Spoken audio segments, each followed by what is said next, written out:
There we go.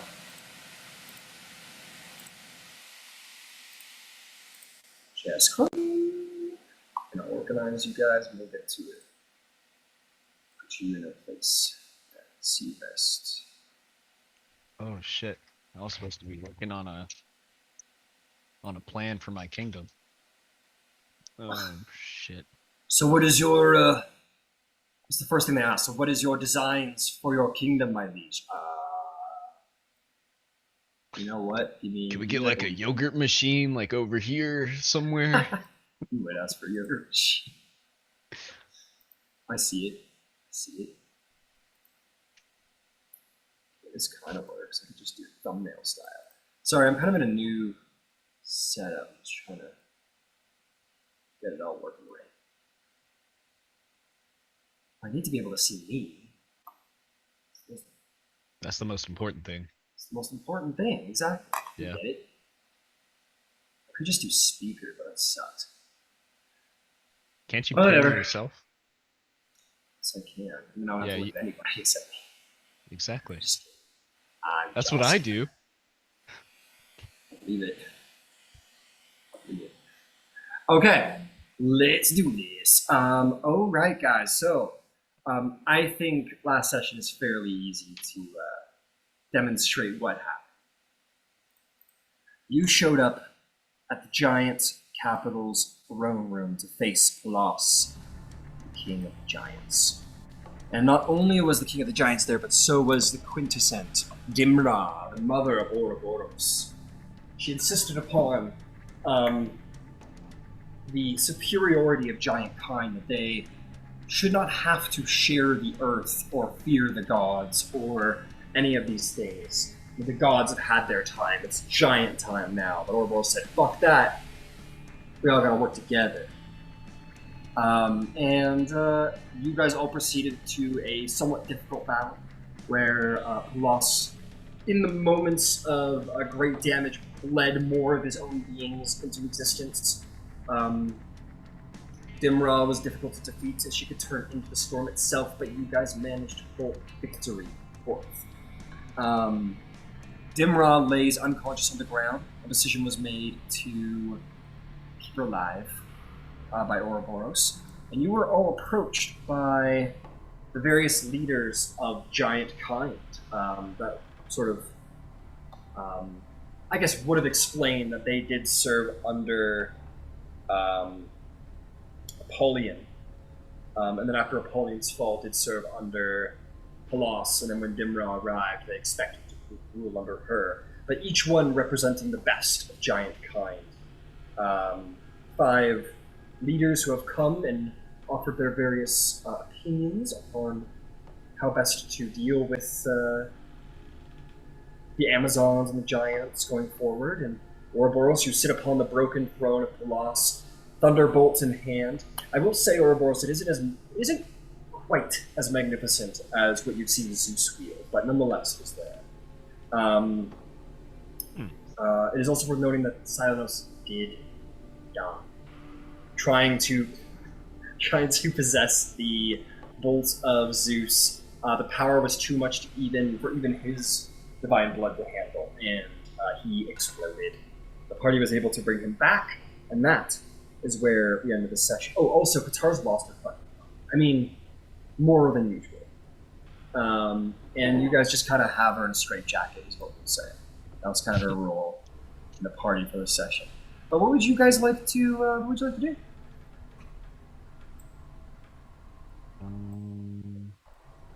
Did all of those, I guess, representatives of the different giants leave yet, or are they still there? They're still. I guess that's how we want to deal with this. Do you want to like continue to proceed with the day, or would you like to sort of go get long rests, sort of let giant kind clean itself up? I don't know, let the Amazons sort of make their base camp down below. Like, you tell me what do you want to do. But this. We will start directly after they had advised you. So yes, let's start right there. Okay. Um. Okay. I think I would ask any of us. Uh, Now that I've ordered the giants to cease all hostilities, is it possible for any of you to tell Niobe that the battle is over and it is won?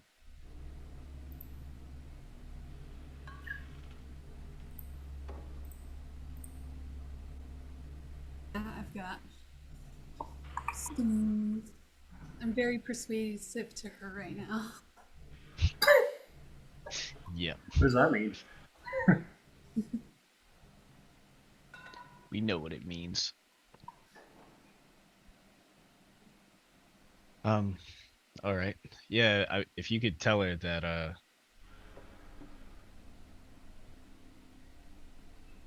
the giants are no longer a threat,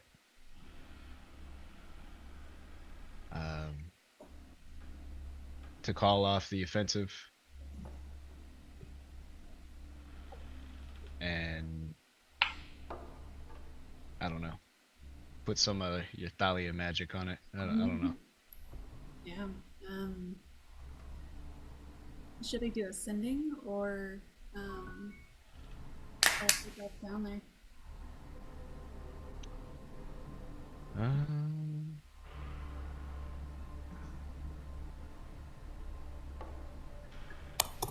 let's shy away from the teleporting uh for this point in time. Well, I. Um, okay. What does that mean? What are you trying to say? What are you trying to say about our teleports? Well, we uh, gotta get uh off the mountain somehow. yeah, but I to tell you the truth, Bally, I don't Middle of know the if day, I right? Sorry to interrupt, Brian. Yeah, I would say it's about the middle of the day. Yeah. Oh, okay. I can communicate a message, but that will only be at nightfall. oh, So yeah. To tell you the truth, I don't think I can survive another mishap. I'm Um, just gonna float 2 feet off of the floor. Did y'all need a message delivered? I'm Oh, not I. saying that I might know somebody who knows somebody who delivers messages. I'm just saying. That's fair. Fair enough. I can just talk to Cindy really quick though, and I'll tell Niobe um the war is won. We defeated Colossus, and the giants are now on our side. You can cease the advance. How do you fare? It was 20. So, like, how are you? So, Yeah.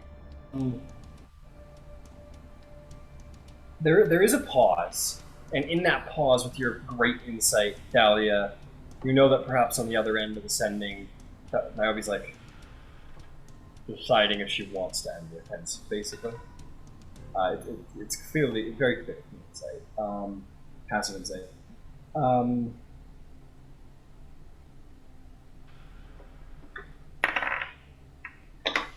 you receive a sending back, maybe like 10, 15, 10 seconds later, and he goes, well, good job. I will call back our Amazons for now.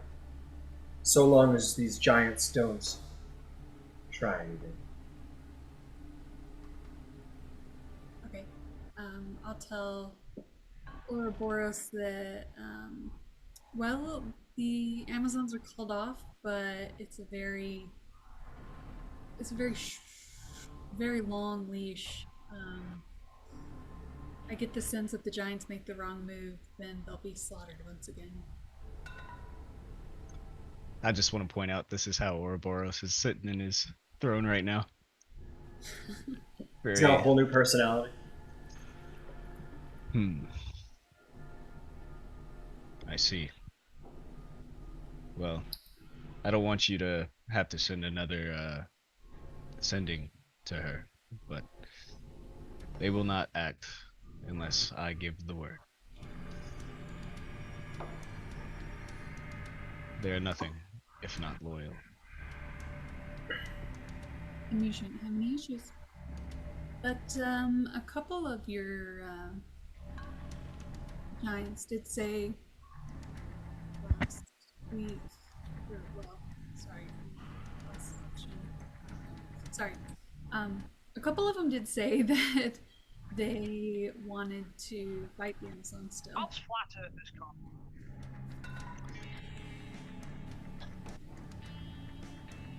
If any The Frost and Fire giant leaders are both like it's subtle, but they're both like they got that look of like fuck yeah, on their face. and Still giant too. yeah. Ouroboros, he'll kind of, while looking at Thalia, he'll speak up so that those in the back of the room can hear. Right. If any of the giant kind disobey my requests to end this conflict, then there will be repercussions. Make an intimidation check. These have been so great.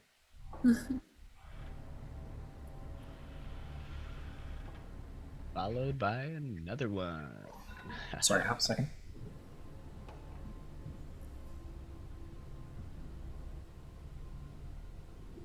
Ah, jeez. I need like, oh, Oh jeez, Rick. indeed. I need my fucking Ouroboros ring. You know someone's putting that to good use. Yeah, that's next stop. Or next stop, I guess. I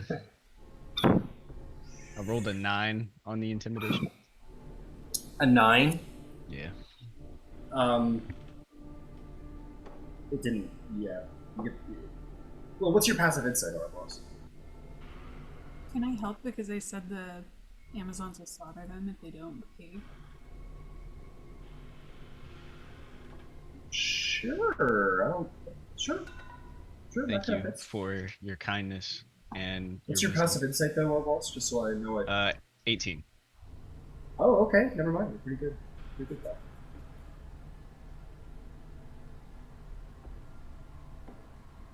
Intimidation check 18. Intimidation check 18.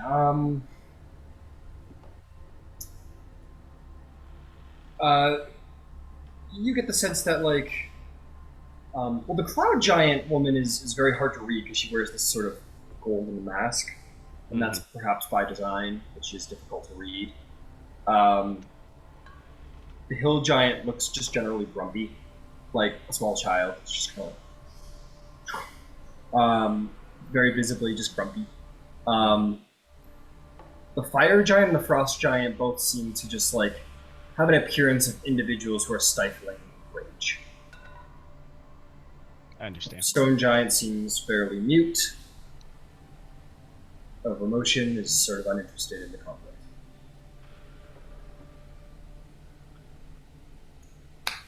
Allow me to be clear, and he'll turn to them.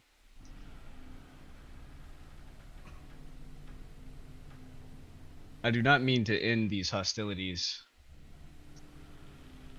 in order to make us seem weak. I end these hostilities because, well, they won the battle. And for us to assert our place on this world, it is paramount that we show that we are more than mindless savages that attack when told.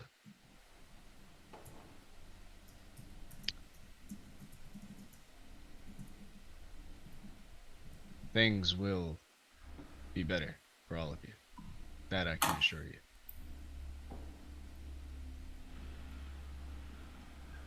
The cloud giant woman sort of bows deeply and widely and says, "Of course, my liege. And may I just request that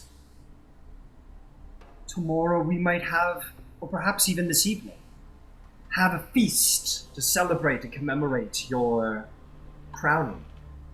I think it would be important for giant kind to see you properly crowned, and for us, of course, to impose our kind's most essential gifts upon you and your allies. Let us forge these bonds as they should be." I think that is an excellent idea. I think if we are serious about moving forward into a better and brighter future, perhaps we should accept an envoy of the Amazonians. Surely, if there is to be peace, then Amazon and giant kind need to converse and share ideas. She goes, "If that is your pleasure, my liege."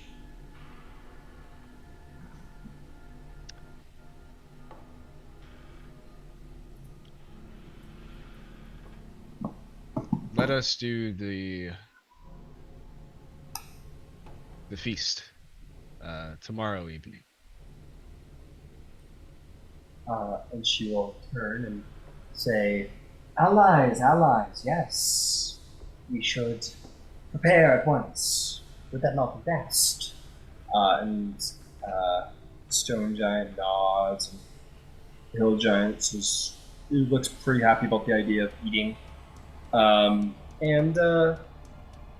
we can continue. Oh, hi. We can continue on. They continue on. They sort of begin to leave the hall to. Okay, stop. Sit there.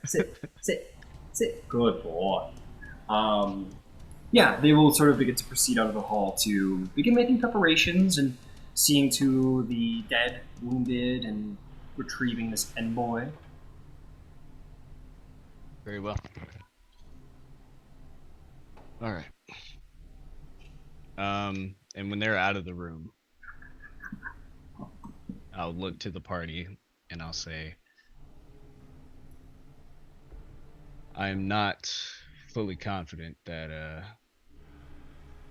they're taking kindly to me in the throne. That being said, and with that, Gyasi will cast a spell and become invisible. All right.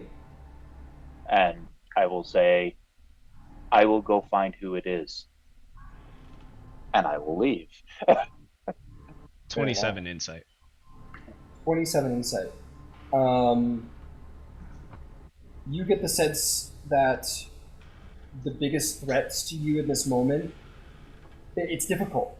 I'll say this: the one that you're probably pretty sure is on your side the most would be the stone giants. Like, to be clear, all of these giants are no more than neutral with you right now. Like, if you had, like, if negative 10, 0, and 10 was like, so crew quality. We'll use like crew quality as an example. If you remember how we used that, which was like below 0, you're starting to look at maybe a mutiny. Negative 10 is like they hate your guts, they want to gut you on site. 10 is like they think you're the fucking bomb diggity. Okay. With that insight, you think the stone giant is probably the most neutral. The cloud giant is difficult to read. And probably by their nature, you know they're the most aristocratic of the giants. They're the most socially adept.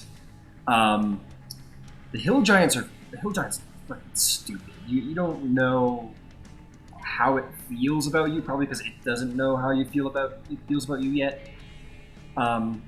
Your biggest and most obvious threats are fire and frost giant. Like, very clear. The two of them, they're both like, the frost giants are proud warriors who are being told to not go to war and not fight. and not, go get your pride that was just taken from you. And fire giants are the most dominating, and they have been dominated, and that is a tough pill to swallow. Yeah. I understand. So those two are obvious. You don't know where the cloud giant's at. You'd be surprised if they didn't have like something in the works, whether that is to use you to gain clout or to try and maybe bring other people in to rebel against you. You don't know, but things are very unstable right now. This is where the real work is. Okay. Oh, you killed a titan. Now the real work begins. Yeah. Or defeated one. But Gyasi, yes, roll me a stealth check at advantage.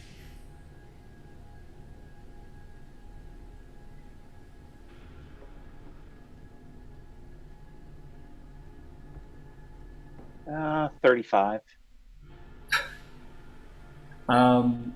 Okay, so I'll say over the next couple hours, you can definitely begin investigating, and because they're not gonna like open the door, close the door, and be like, "Fuck that!" like right in front of the throne room. They're maybe not that dumb.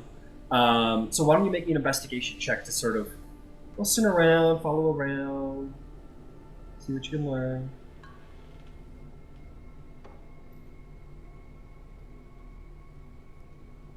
31. So you'll get everything. And we will get to that in a moment. But I want to ask, what is the rest of the party want to do with what's remainder of the day? Because it'll take some time for Gyasi to get his intelligence in order. I'll make sure I get a short rest at some point. So on your throne, so Yeah. as they all leave the room, you kind of... and they get to rest. Fair enough. Yep, it's broken. Okay. Oh god, it's broken. Oh god. You're like putting your head on Thalia's lap. Please help me. Yeah, you get a short rest. You guys can get a short rest here in the safety of the throne. Oh, did you want... Dimro's still laying on the floor. Do you want anything done with that? I'll let her wake up of her own volition. I'll just be sitting in the throne as I'm receiving, I don't know, heals, patching up, whatever. And I'll just be looking at her. You don't know how long it's going to take for her to get up. She just got the shit kicked out of her, so it might take a couple hours. Who knows? But yeah, go ahead and take short rests, folks. No problem. You should be reorganized.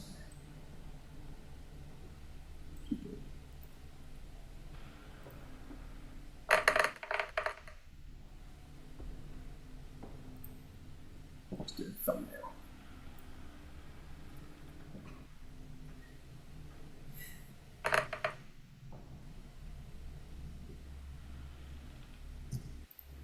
Oh. Once you guys do that, let me know when you're feeling more healthy. Before I want a short rest on the ground with Niobe. I just want to go there and make sure that they actually know they're solved and kind of check in with her. Sure. How do you intend to get down there? I would like to go to the edge of the little cloud giant thing that's floating around, and I want to visually teleport. And if anyone Gotcha. Okay. wants to go down, then they can come if they want. Got it. So you leave the palace, you walk to the edge of the moat that the palace is currently on, you look down at the ground, and I gotta say, Thalia, it's impressive. You've never looked from so far away at a place and seen so much blood. The green earth has turned red with giant blood. And maybe in that moment you might perhaps understand why there's such fury from the fire and frost giants. And as you teleport, yes, that'll be just fine as you see where you're going. You teleport back to where you were once standing, maybe. Well, actually, where do you think you're going? Because you can't see your from up here. This is really high up. Do you want to go to the last place you saw the front line? Do you want to go where you last teleported from, down on the ground? Do you want to go to war camp? Where do you want to go? I'll send Niobe. I'm teleporting back to you. Where can I find you? She will say, I'm returning to the war camp. Nearly there. Then that's pretty good. Okay. With that, you can see the war. You can't see the war camp from here, but you can see the ledge that you guys teleported from, which is very close. So you appear down there, and the air is filled with the smell of death. You see giant corpses, frost and fire for the most part, like dead on the field. There are some Amazons, but the comparison is it's not even close. It's truly a nightmare to behold. A long swath of land covered in corpses. And you return to the war camp where celebration is being had. And the Amazons are out there in the battlefield, like cleaning up the dead, sort of throat cutters and so on. But yeah, some of the major officers, especially the... Well, actually, let's see if they're alive. Oh, that's very interesting. The Annex Valinar is alive, but it seems that the Annex Orion died in the battle. Which one was that? She was, The Mystic? No. She was the one responsible for, like, the sort of the larger force of the Amazons, like the big, like the Raiders. The Valinar were like the elite warriors that Niobe was a part of. So the Orion's like the shock troops, I guess, like the major infantry units. Yeah, so she fell. A new tribe leader will need to be, a new annex will need to be picked. But though they mourn her loss and other Amazons' losses, it was well worth it. And as you're going around the camp, like morale is at its all-time high. Like this is like World War II just ended around here. Like it's like that. People are going ape shit, drinking, you know, the very romantic like kiss in the street in front of Times Square, all kinds of party celebration. They're wearing out of adrenaline. You find all of these things are here as they celebrate their glorious victory over Giant Pond. And you do find Niobe, who is being celebrated with great honors by the Amazons. And yeah, you may certainly approach. And she'll sort of call out to her Amazons. And she'll say, Amazons, see here! Thalia of the Demithot has arrived. We owe our victory to them. Though the Amazon blades cut deeper than even I might have expected, we do owe them thanks, so raise your glasses high. And there's a big celebration and applause and arms wrap around you and such. Glorious victory. And as you finally catch a moment in the middle of all of the celebration, she's like sitting on some makeshift throne out in the middle of the celebration. She's definitely like a little in her cups. She goes, "It was a glorious day." Did the Amazons actually stop attacking the giants? That's what I was thinking. What was that? Did the Amazons actually stop attacking the giants? That's what I was going down to find out. She says, "I did call back my rangers. They are not in pursuit of the giants anymore, but they still run for the hills as they should." Well done. I'm very proud of you and your armies. Well, I expect Ouroboros has crowned himself up there. Of course he has. You expect nothing less. Right. And so he is taking command of a faltering race. What is to be done now?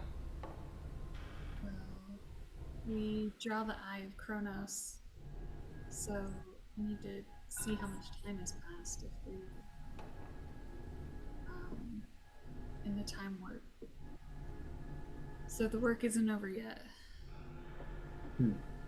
I leave that kind of work to you and your friends. I'm just a humble mortal king of the greatest army Greece has ever known. Greater than Ouroboros is. Clearly. Have you seen the field out there?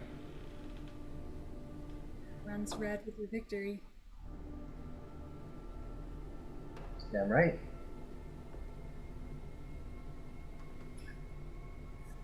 She's pretty proud of herself, and she's not hiding it. She's feeling pretty bold. This was her first military campaign as the queen, and she won against all odds. No, and she'll say, and it is in no small thanks to all of you that I find myself here. So, as I've said many times, you are of course all welcome in Themyscira amongst the Amazons, especially you, Thalia. It was a hard test for us. Silenos fell, but we were able to return him from the dead once again. Right. Well, that's. Well, I'm sorry to hear. I really don't know how to respond to that. So he's alive. He's alive and well, as he should be. So, like, good job. Congrats. I don't know. I'm glad he's alive. How's that? Me too. Me too. He looked much like your battlefield only a couple hours ago. Wow, did he get like? I mean, that's probably pretty. I probably should have asked. That's no. It was not pretty. And my typical revival magics wouldn't work, but I burned the power in the last moment to bring it out. The gods have blessed me. We will have to have the Amazon scribe stories of this victory. We'll need to have a particularly well-performed individual from your group, perhaps, to stick around to help tell the tale, as it deserves to be. Absolutely. I do need to check in with Hermes or Athena to see if how much time has passed. I worry that the larger war rages on as we prepare to sail off fleet.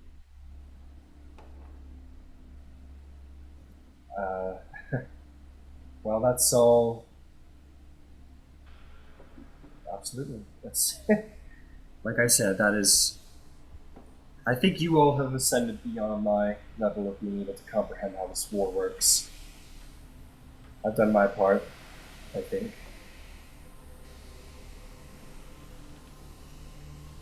I'd say you've done more than we could have hoped for. Thank you. We're indebted to you.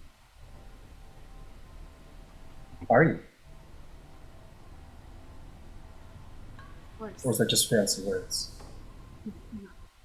No, I owe you Niobe for being willing to march your people to what was almost assuredly a doomed battle. I know you've sacrificed a lot, and your people have sacrificed a lot to bring us to the gates of Chaos. We couldn't have done it without you.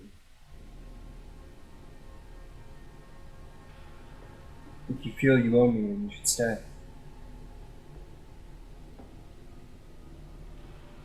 Stay with you for the night, or Well, I wouldn't say no to that as well. Stay with the Amazons. You know that you'd have a place here. You could be a great queen regent. Queen consort, maybe. I can't stay until the war is over. You do give me something to look forward to. She kind of sighs, and there's disappointment there.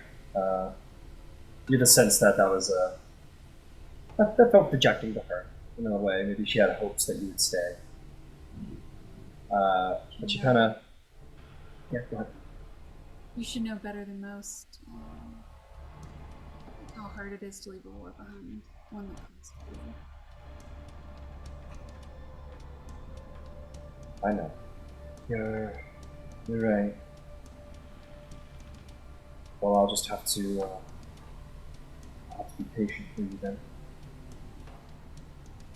I'll have to wait for you to save the world first. Hopefully, you can do that sooner rather than later.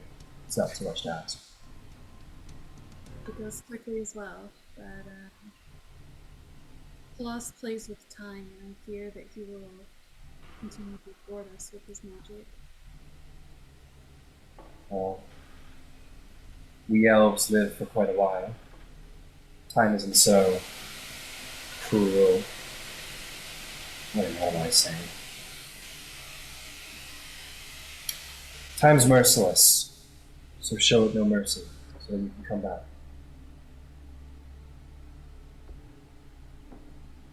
I'd love to come back to you, Niobe. And she'll give her like a little curtsy and kiss on the hand. To show her respects. What was that last part? A kiss on her hand. Okay. She's not letting you go with just that. She'll you kiss her hand. She kind of like grabs your hand, sort of pulls you in, and she'll kiss you passionately, and she'll say, "But at least stay for the victory. Stay for the night." I just have to make a quick prayer, and I would be happy to celebrate with you. And she'll nod that, and she'll say, "I have a cup waiting for you." And yeah, she'll let you go if you have prayer to say. She'll let you go say your prayer, but she eagerly awaits your return. Excellent. Do we want to get that out of the way, or do we want to hit to someone else? Okay, either way. Okay. What about you, Silenos? What are you up to? I know Ouroboros is very busy, like looking super kingly on the throne, and Thalia is partying with the Amazons. He's got like the red draped over him. What are you up to, Silenos? Silenos is just gonna slip away at some point after being reconstituted. He's just gonna kind of like check over himself and just slip away. And he's just gonna look for like a side room or like somewhere where he can just isolate himself. Like close the doors, black out the windows. And he's just gonna go and as he's short resting, he's gonna just be like kind of starting to like pray and try to kind of get into a trance. He's gonna cast I don't know if this will work, but I feel like thematically it's like kind of cool for him to get into the state. Sure. Silenos is gonna don his cloak and kind of go fully invisible in the room. And then he's gonna cast fear on himself. Okay. And he's gonna succumb to it and try and lose consciousness. Okay. That's very And as he interesting. does this, he just pictures pure black and like the emptiness of black. Got it. So everybody fears something, but I think one thing that all mortals share is the fear of oblivion, nothingness. In the end, and you sort of, yeah, you cloak yourself in shadow. You lay down, maybe find some oversized giant seating, and allow yourself to fall into a sleep. But just before you reach that sleep, you allow fear to be caused upon yourself, and it sort of forwards you forth into a nightmare of blackness, of emptiness, and darkness.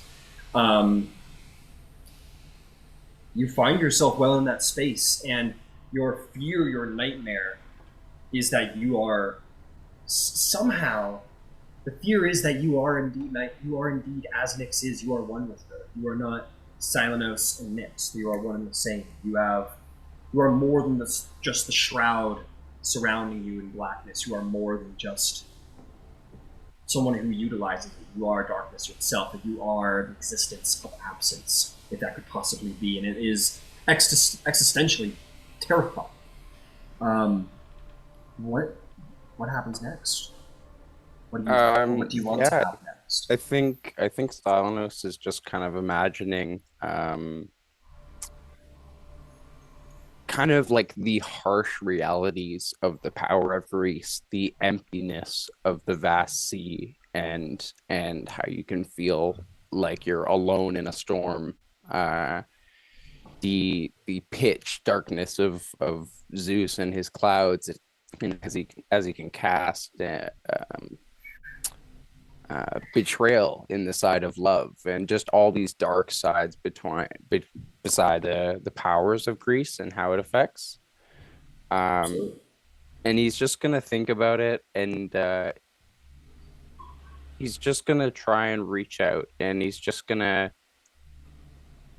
I think just get kind of existential and just think about his lineage to Artemis and to the night and to Orion, and how that pertains to Nyx, and how they're all intertwined, and how even though Artemis is good, the force of Nyx is unknown and evil, yet they both share darkness. Absolutely. Um, I want you to make me an investigation or insight check to perhaps glean something from the darkness. Try and understand it better, learn it. Sounds good. I'm just gonna get my physical dice. This feels fun. Yeah, go for it. Absolutely.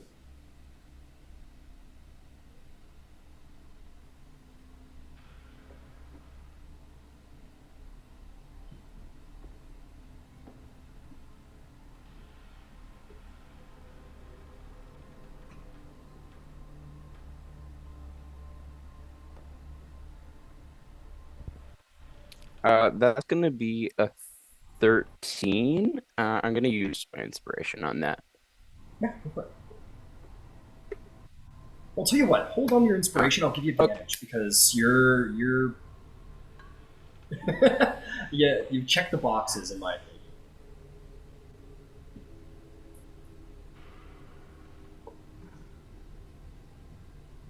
It's okay. Even with the inspiration, it's still 13. I'll take it. It's fine. 13. Or like without the inspiration with advantage. If Oh, sorry. What do you? Give me that again. so I did advantage. If I was to use my inspiration now, because I didn't technically use it, could I roll that again at advantage or just flat? Yeah, go right ahead. Okay, then I'll use Yeah. inspiration. Yeah, if you rolled advantage and it wasn't helpful, then yeah, you can go ahead and use your inspiration for sure.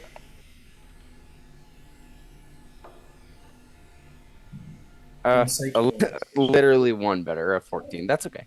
14. 14. Okay. Wait, can I use my deck of oracles, or do I have to be there for that? What does the deck say? What does your knucklebone say? What did it say? I think I might have to be within 60 feet. I'm sorry, I might have spoke too soon. Okay. Um,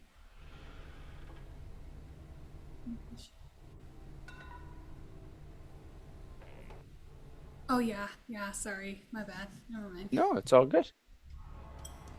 Uh, you find yourself. So here's what I'll say. 13 is 14. Excuse me.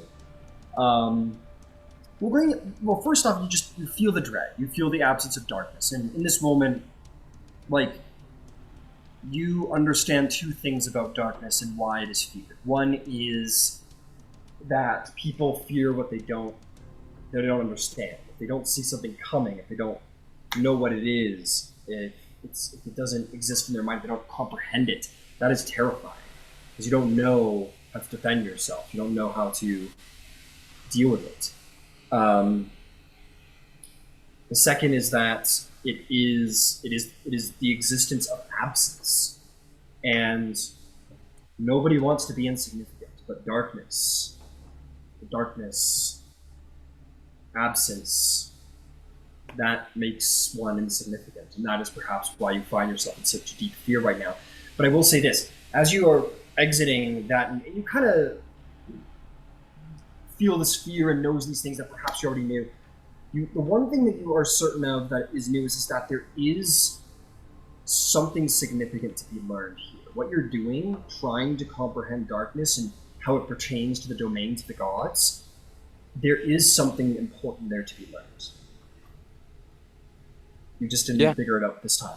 Might No, require a that's little more investigating.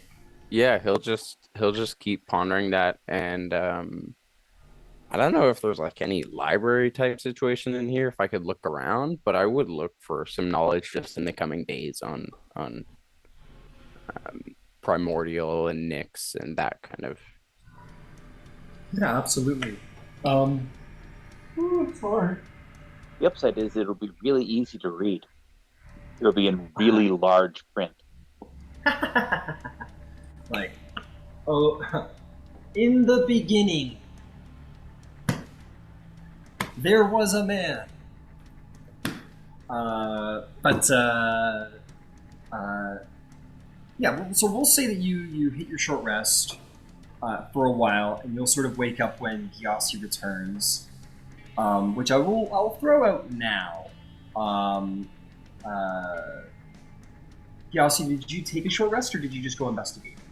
Which is fine if you wanted to first. I'm gonna take the short rest because I'm Okay, reasonably foobar. fair enough. So you take your short rest, and then you can go investigate. It gives them a chance to get back to wherever it is that they're going to format whatever it is they're going to format. Exactly. Couldn't agree anymore. Um, okay. Okay. So Thalia. Sorry, I'm trying to deal with everything chronologically. Okay, Ouroboros, you sit on your throne. You patch your wounds. Is there anything you'd like to do? After my short rest, I don't want to interfere with Gyasi's intel gathering, but um, I think I would like to call in each individual um, ambassador to the different, types of fire giants. Just Yeah, for the rest of sure. the day. Got it. So we'll. So if you don't want to interfere, then maybe you leave that until after Gyasi's completed what he's doing. Okay. Maybe for now you just kind of sit. Maybe you're thinking, forming ideas, understanding your position. We'll come back to that when Gyasi returns. Silenos is having maybe his short rest is a little more extended into something a little longer as you're sort of immersed in comprehension. Thalia, why don't we finish up with you? So you wanted to do a prayer. Yeah, I want to say we don't need to roleplay the first two, but I do want to say a quick prayer to um, the goddess of victory, and thanking her for her blessing and our victory. Absolutely. And This can only be one prayer. You mentioned multiple gods in a single prayer. That's absolutely acceptable. Perfect. Then I'll do that, and then I'll thank Ares for his assistance on the battlefield. That assuredly it was his sway that led to our victory. And last but not least, I want to say a prayer to Hermes and ask him how the time warp has affected us since the last time we've spoken. Got it. So there is a very quick flash of wind, and you do see. Actually, oh, hang on. Sorry. It's not weird, it's me. No. Sorry. Let's see. Yes. Okay. Um, okay. I will say that you make your prayer, and you have that feeling of acknowledgement by each of the separate gods. You feel that you have been acknowledged. Hermes doesn't arrive for you though.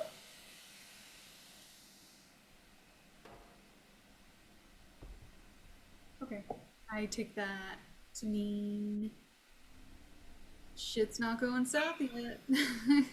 Okay, fair enough. That's all. That's all I wanted Okay. to do.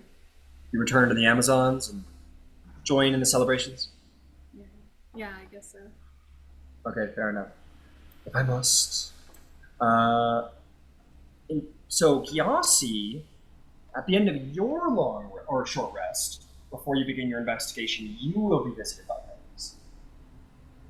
There is the flash of wind, and he goes, "Gyasi, my boy, you did a really good, thing. You did it. You defeated the giants. I have to say, even the gods, it took longer. Well, I mean, for you. I mean, for us, it was a long time out on the other side. Anyway, really good job. Is what I'm trying to say."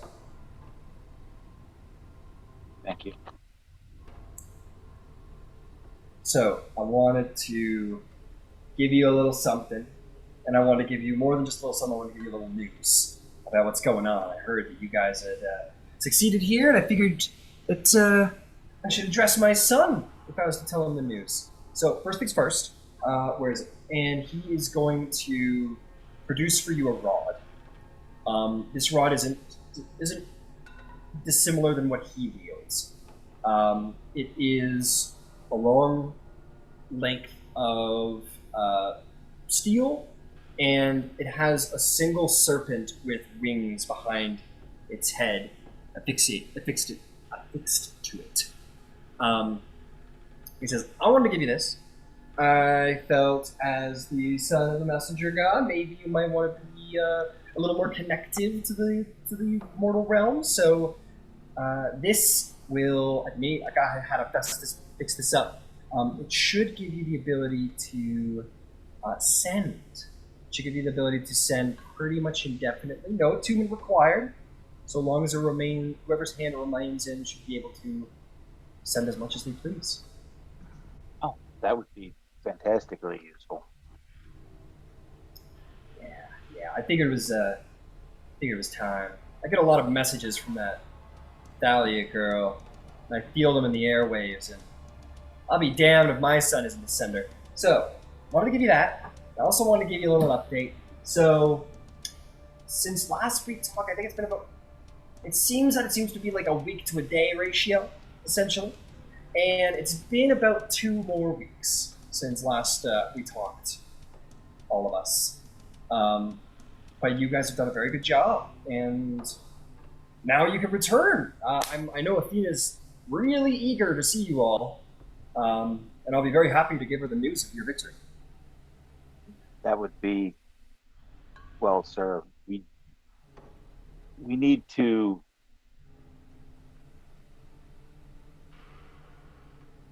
establish Ouroboros' control. As with many things, removing the king is only part of the problem. Right. I think I remember my father saying something similar to that once. Well, keep in mind, we gods are always there to help. So, if you want Ouroboros' rule to be strong, you got the gods on your side. So we'll do what we can to help. But this time warp thing, it's gotta go. It's trouble. It's a problem. Yes, I'd agree, and I think Athena most keenly thinks that needs to be dealt with sooner rather than later. So, if you're going to deliver a message to Athena, ask her whether the war at large might be better served, because when the fall of Hellas, I'm assuming it's known by Kronos already, that should put Atlas in motion. Assuming that he isn't immune, would him getting stuck in an inadvertent bubble, if we can time our exit for his arrival? Right. Well, I'll tell you this. Well, you know what? Here's what I'm going to do. I'm going to send the message, and I'll get right back to you. Because I'm not the tactics guy. I'm the messenger. So I will deliver that, and we'll see what the gods have, what advice they got for you, buddy. Okay. All right. Because All right, well, good job. I can't see where he is, and Fair enough. other than I absolutely know that he's coming. Yeah, he's making some big strides. Okay, I'll be back soon. Is there anything else before I go?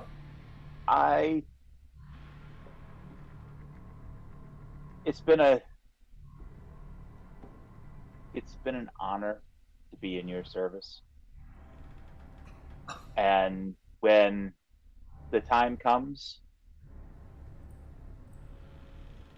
know that I don't have any regrets. Wow. That's. I understand. Well,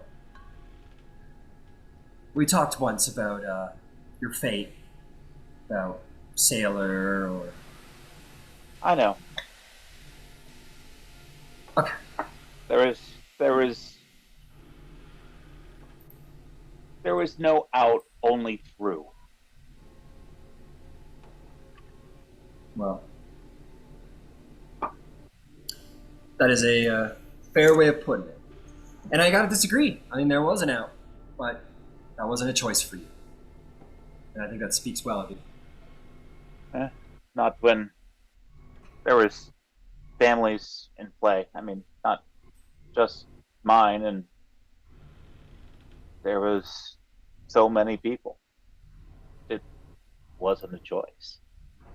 There was a right thing to do, and hopefully I'm on that journey. You're a good one. You're a good one. All right, I need to go. Time's flying a little too quick, and he'll dash out of there. And almost instantly, he will return. Per time moving as it does. He'll be like, "Okay, I'm back," and he'll be almost like a little surprised by the fact that you have not moved a muscle. You're like, "Yeah, I'm getting pretty quick." Yeah, that's a joke. But so Athena's basically thought this. If there was ever going to be someone on the Titan side of things now that could oppose his rule and unify giant kind again, it would be probably the most giant of all Titans. And he's on his way. So the general idea here is that, yeah, your Ouroboros should solidify his rule and should solidify it quickly. And even more better, Athena seems to believe that Kronos needs to be dealt with, because as long as he stands on Mount Olympus, he sees everything going on and can coordinate with that very well. So he sees you all beat the giants. He goes, "Okay, Atlas, better get a move on over there." If Kronos is ousted from Mount Olympus, he's going to have to go into hiding, and if he has to go into hiding, he's vulnerable. If he's vulnerable, he's going to want the big guy aside. That's generally the tactics that the lady takes, is the way to go. I will relay that in all due course. I need to find the worms in Ouroboros' apple. Fair enough. I think the goddess of wisdom said something along the lines of, "You have done very well fighting and claiming the mortal realm, but it's time to look beyond the mortal realm. This war will not be won down on Earth." So, hopefully we'll see you all soon. But clock's ticking. So, balance your return to deal with more Olympian matters with dealing with more giant kingly matters. And hopefully we'll see you soon. Indeed. Okay. Good luck. And he will disappear as fast as he wants to. I will make you your item very soon, my friend. It's on the way. No worries. But yes, let's deal with you now. Now that you have spoken and you have worms to deal with, why don't you go hunting for them? So you rolled a 30 and a 30. You go invisible and stealthy, and no one can see you. What are you barking at?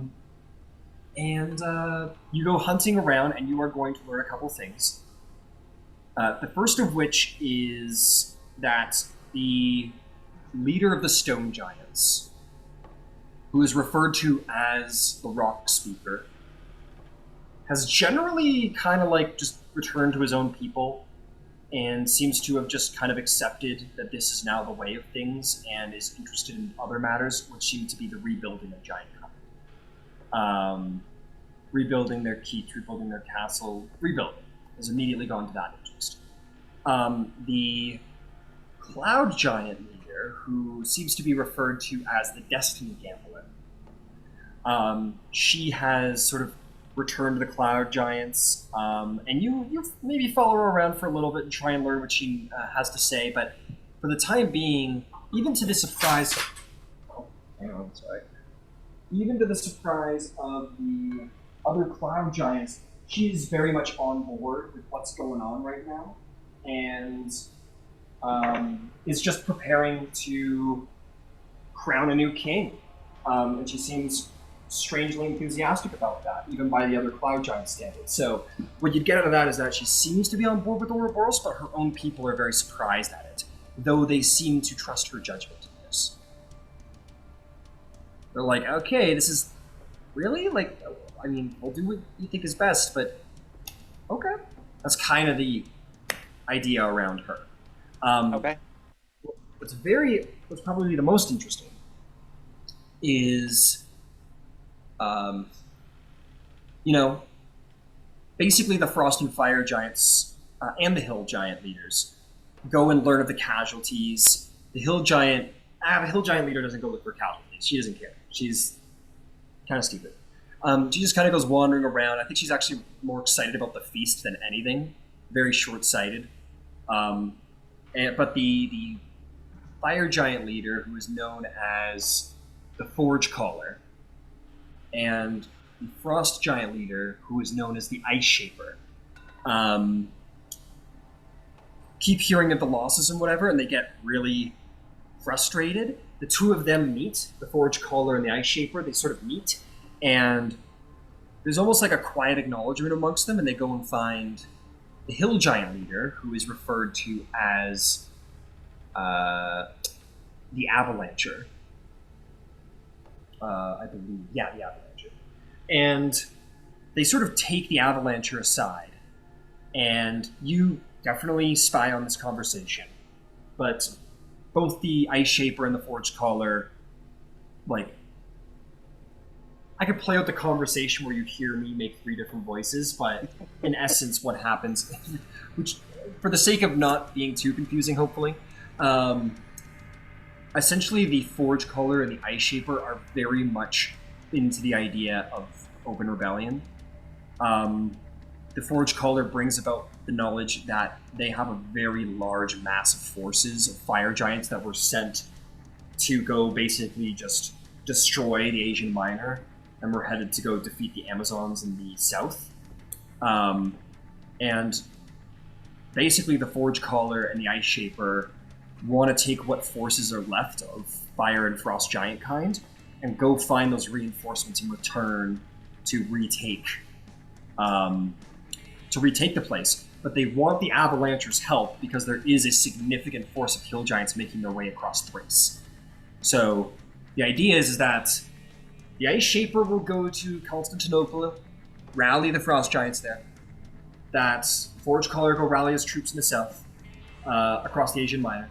And the the Hill Giant, the Avalancher, goes and rallies the Hill Giants across Thrace. And all of them would unify and retake Giant Kind.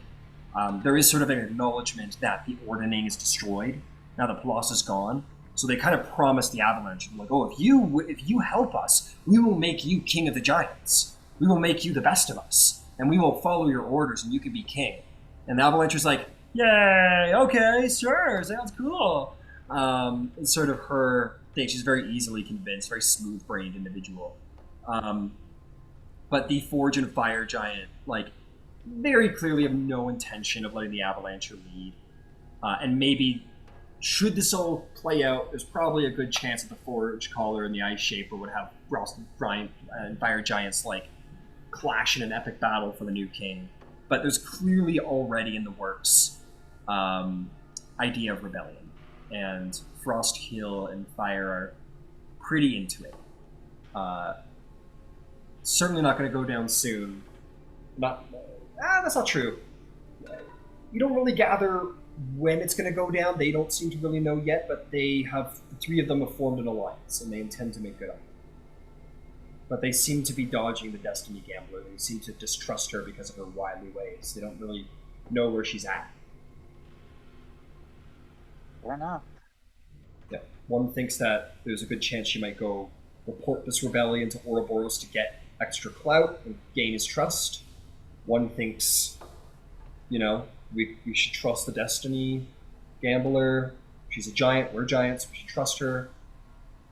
They can't really decide what to do about her. Maybe that's the reason why the rebellion hasn't happened immediately.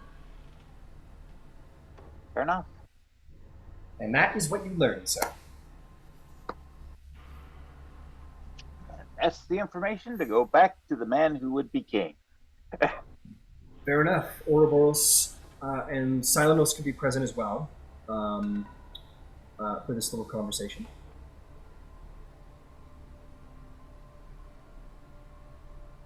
But yes, Gyasi returns. Silenos returns looking maybe a little shell-shocked for some reason.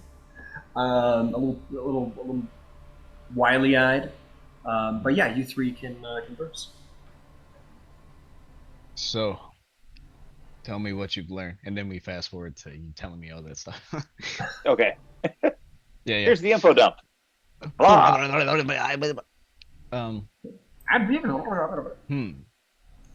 I see. Shut up. Incredible.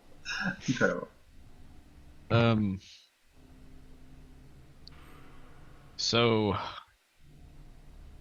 we're fairly confident in the stone giants, yes?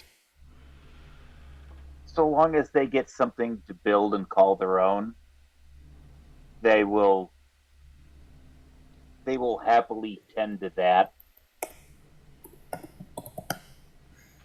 Understood. So the elephant in the room, or the giant in the room, not that one. The Forge Caller and the Ice Shaper. Mm-hmm.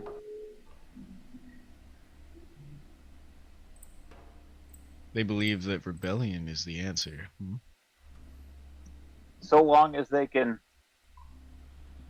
manipulate the help out of their friend, and I use the word friend loosely. The word pawn actually comes to mind. It's interesting that the Avalanche was promised to be king. How do you think they'll sign up for whoever is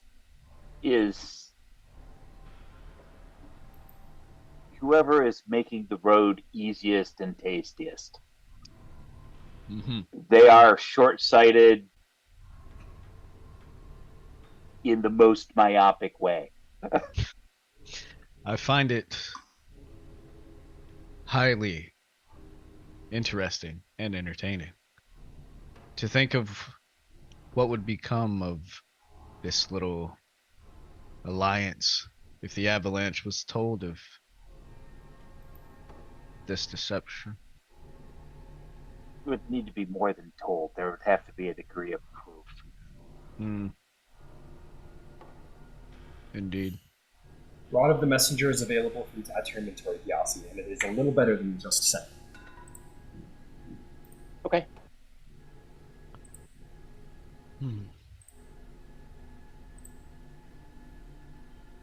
And to be quite honest,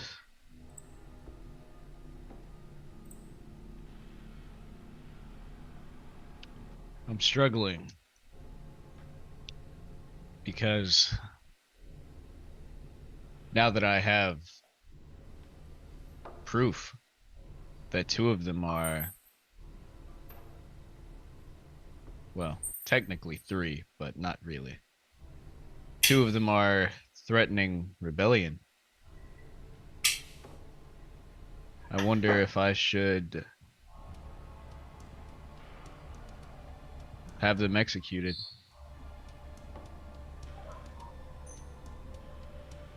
Prune the hedges before they become too unkempt.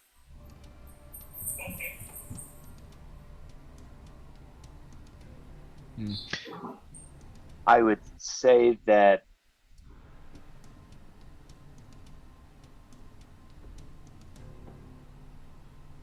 They love to fight. oh, Perhaps I should fight them. they absolutely love to fight, but you need to stop thinking. You need to stop thinking about this as a personal problem. This is a dynastic problem. The reason that they're able to do this is that the order that Tellus invoked, the ordning, they called it, Indeed. that is what is providing them the ability to act. I have I'm a paranoid man by nature. Indeed. The cloud giant leader, the Destiny Gambler, Indeed. he is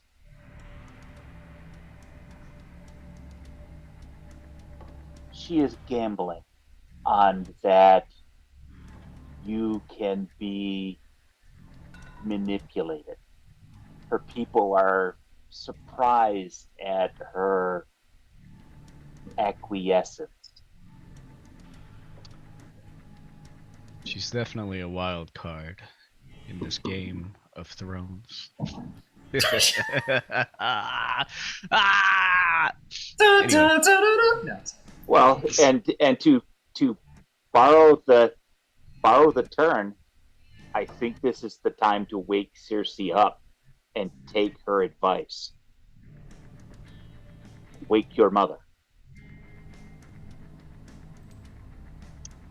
Indeed. Because Very well.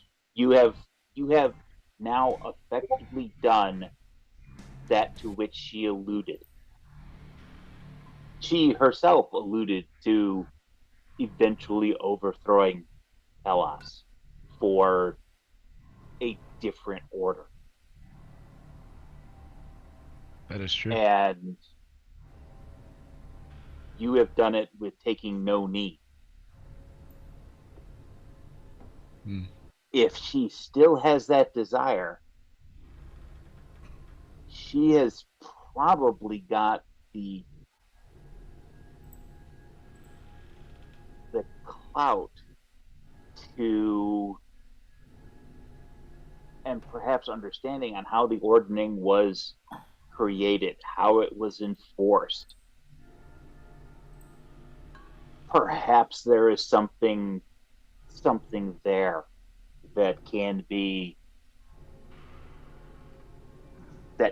leveraged.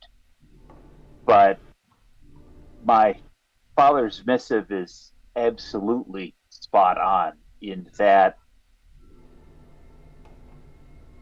you don't have long, and someone who is capable of taking this is coming.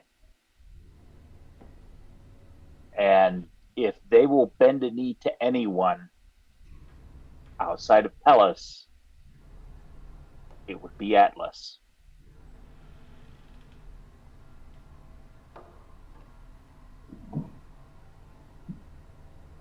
Very well. Thank you for your advice. Now, I've been holding on to something for some time. I What is that? intended it for Kalegameth.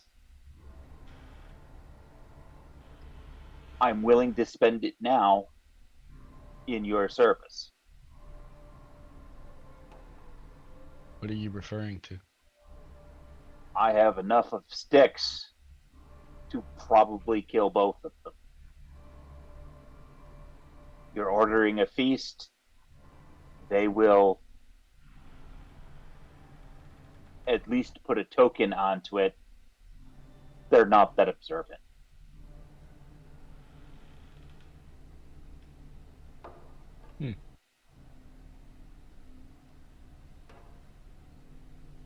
Well, speaking of wild cards, we don't know what that'll do to them, Gyasi. That's true.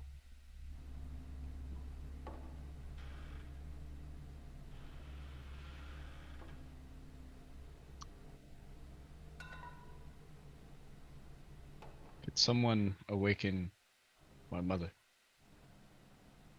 I can. Thank you. And I will lay on hands. Okay, make your way over to the still unconscious form of Dimra, who was once the quintessent. But now that she has lost the bolts, she perhaps is less powerful than she was before. You cast the lay on hands, and she stirred. How much do you put into it, out of curiosity? Just one, probably? I'll assume one. And Dimra sort of begins to stir. You see the first thing is her hand sort of. She looks around, sees you sitting on the throne and your friends surrounding in the empty hall, the battle won, and she sort of. The giant says, "So it is done."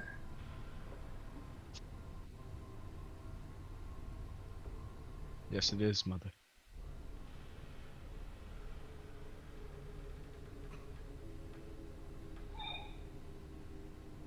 This is doomed, you know.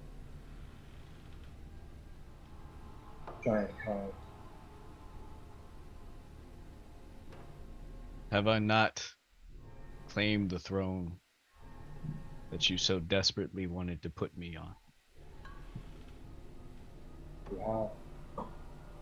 But you, my son, clearly do not understand giants. You were raised and born amongst mortals, as your father intended. You do not understand us in our politics. You do not understand what you have done to us. This is a beast not even you might be able to tame. That is why you are still alive, mother.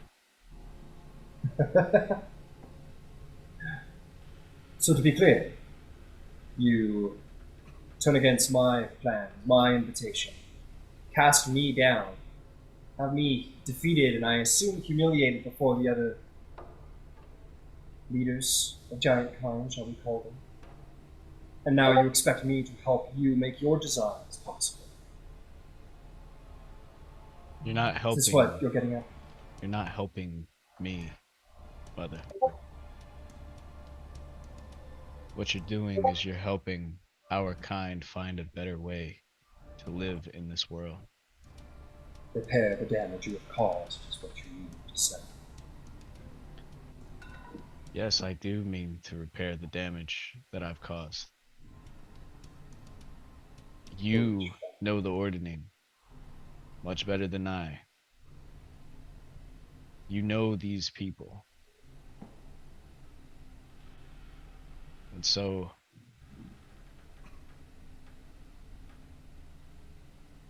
I would think of no other being on this planet that would do better than to advise me and to lead these people in my stead.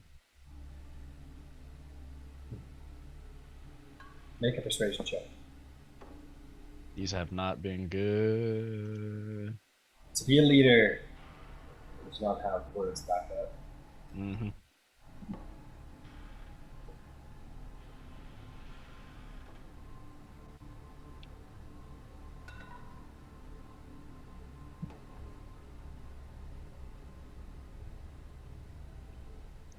Uh, 13 persuasion.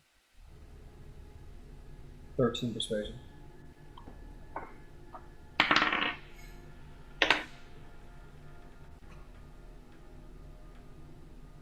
She thinks.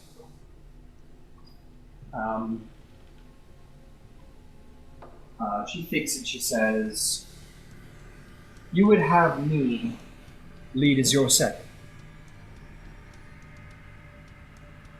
And whenever I was away, you would be well, you would be the final say. Put it that way.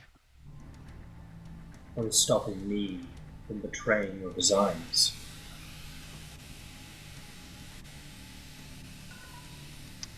Well,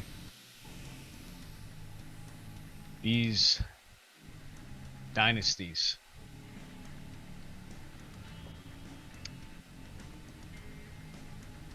they tend to survive for very, very long periods of time, and they stay in the family.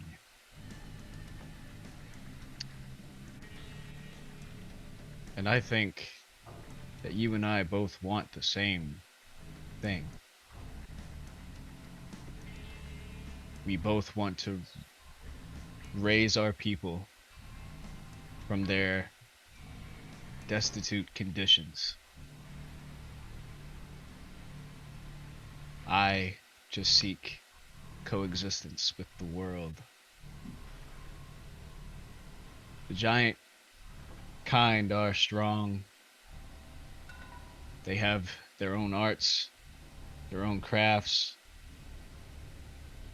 And I just wish to see all of those gifts be given a constructive purpose. Palas and the Titans,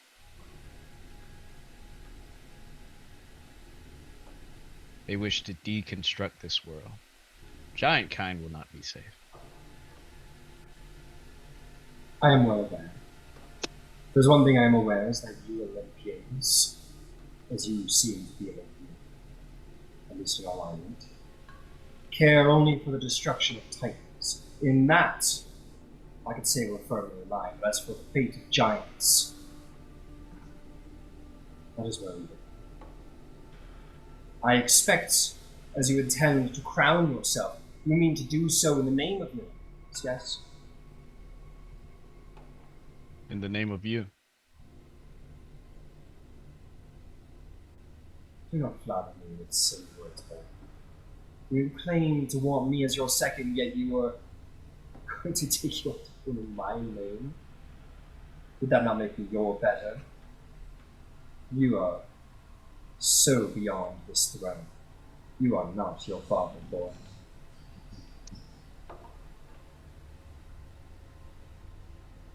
Mother, you'll lean in. I do not have years of warfare, torture, politics, or bickering. I am merely a speck on the grand scheme that is time. And in this short amount of time that I've been here, I can tell you that I have been much more adept at seeing the atrocities happening in this world that you nor my father nor Kronos can seem to see. And if I, a mere mortal, 23 years of life, can see that the world needs to change,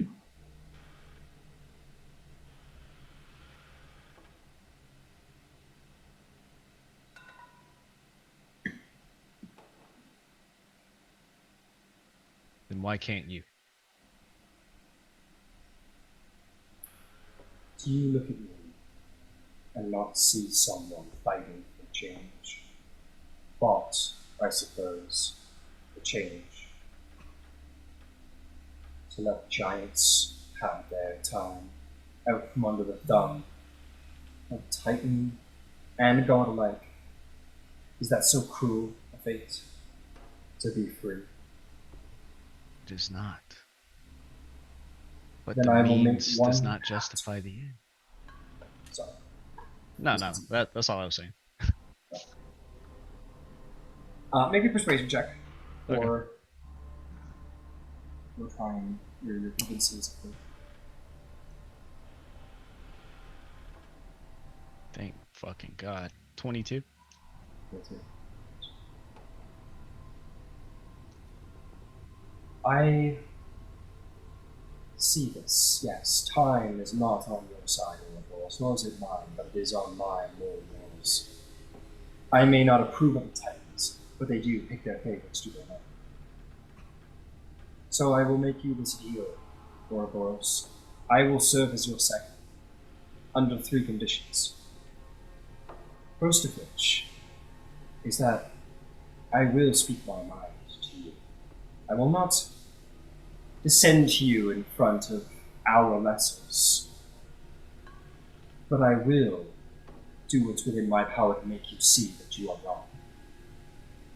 And perhaps one day you will be enlightened by this fact. I would have it no other way. But please, be tactful in this approach. If you have a discrepancy with something I have said, do not bring it up in court. As I said, not in front of our lessers. Very well. Second is that if you mean to make me this powerful second of yours, this leader of giant kind in your stead, I will need such authority, and as I assume it would be beyond my asking to have the bolt returned, I will need something else. I will need the final creation, the keys to the continuation of the Storm Giant race. From you, I will require. You must inscribe upon me the rune of Storm Giants, so that I may be the Storm Caller, and can lead from such authority. And my third and final thing that ties into the second is that you must go find for me, as you have now dispatched him, the fresh blood of Pallas, that I may have born a mate to begin the Storm Giant line with. These are my 3 conditions. You see, you do not know much of the Ordering, and now that Pallas is gone, it cannot be enforced except by strength. If you wish the Ordering to exist by my authority, I will need the power, the raw power, to ensure that it can be instilled in the other kind. I am sure, as we speak, they already begin to squabble about who's the strongest.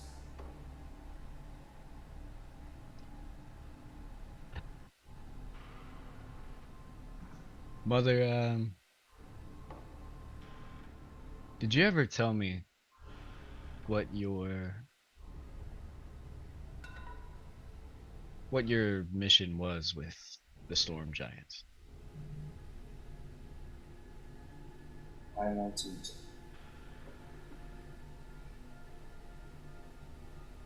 does not matter now, does it? No. No, it did not.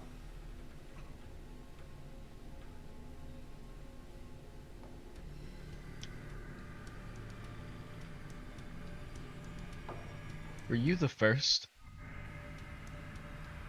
Yes. Because I stole the bolts. Because I used the powers of magic, alchemy, and I created a giant kind that would not need to fear the power of Zeus. I created myself, and I would see that line continued. I would see that tyranny on Olympus could not be continued. That is why I storm giants should exist. Should exist. Well, Lightning is the most powerful force in our world. I would see that changed. So that we giants may never be pushed down under his thumb again. I'm still listening, I just need to breathe about it. yeah.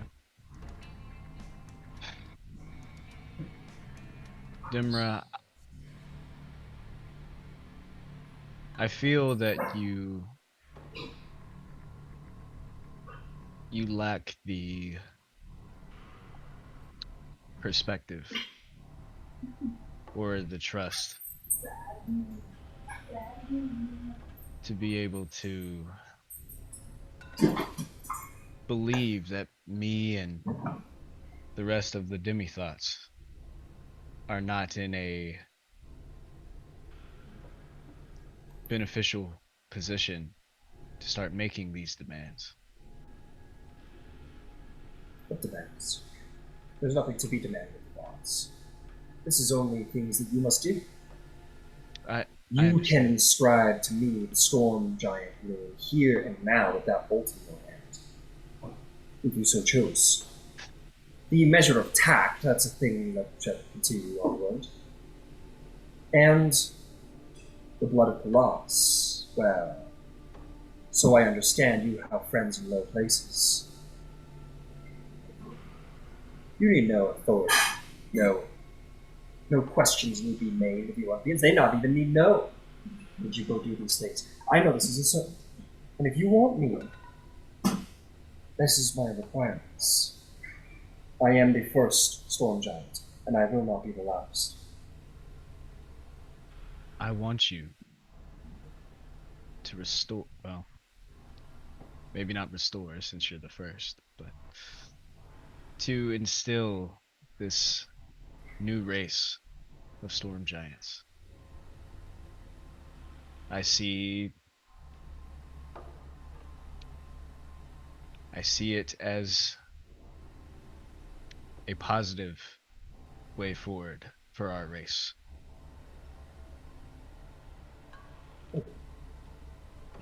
But what I was referring to was my friends and I. We are actively leading the gods at this point in time, a point when they were at their lowest. If there was ever a time in the history of the gods and the mortals, now we're to the closing end of this war, we can make those changes that have been plaguing giant kind.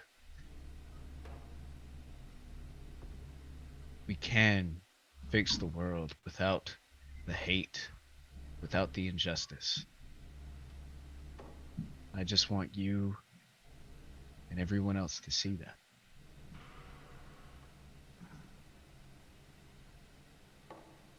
We disagree, but that is not a concern. Is there any Well, love in your heart? Any? Shut up, Thalia. I see you. Sorry, continue. Hey, Oh, oh, hi. sorry, had a cat war on the lab.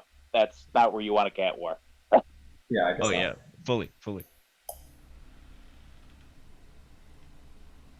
She says, we can speak in circles for as long as you please, Ouroboros. Nothing would please me more. For I intend for the storm giants to be not only a race who in their blood has the power to oppose the ultimate tyrant. Well, the second ultimate tyrant. I have no illusions of this. But culturally, as all of us giants need our culture, I would see them seers. I would see them philosophers, wise. All I mean to do is see the best for the giants, the storm giants to reign. And should wisdom be between the ears of storm giants, that is fine enough for me.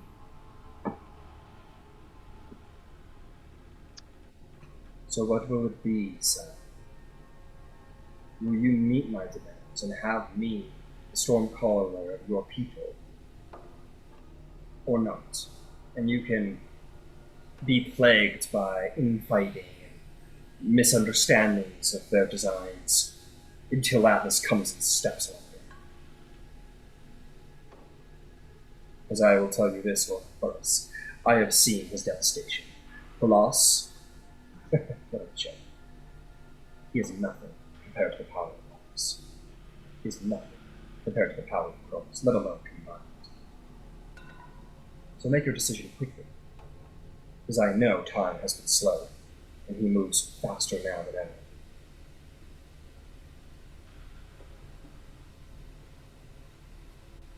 Answer me. Do you have love in your heart?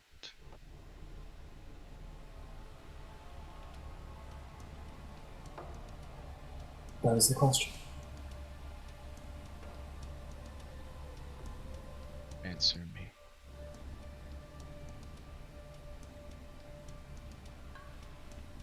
You know why you, Ouroboros, ended up in a monastery at the edge of the Greek world, with no knowledge of your father or what you were?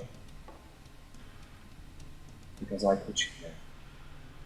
Because I hoped one day you might step into this world with a free mind. I have been doing these things in secret. I risked the wrath of Zeus himself for love for giant kind. You, my son, the product of Zeus, the god of lightning, and me, the first storm giant, were meant to be the first natural-born storm giant. Of course, I have love in my heart. Though this war has perhaps made me seem cold, everything I do is for love, giant kind, of my progeny, of you. And the fact that you do not see that is some insult you can speak on later.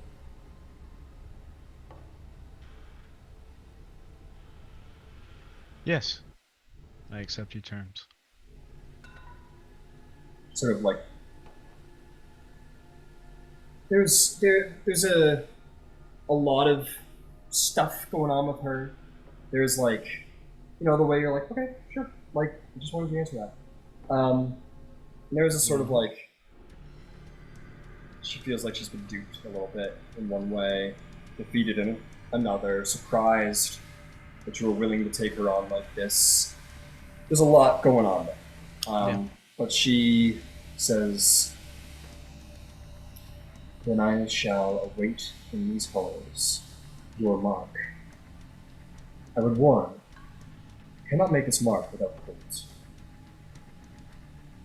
So before you return to your Olympians, perhaps, then make me the caller.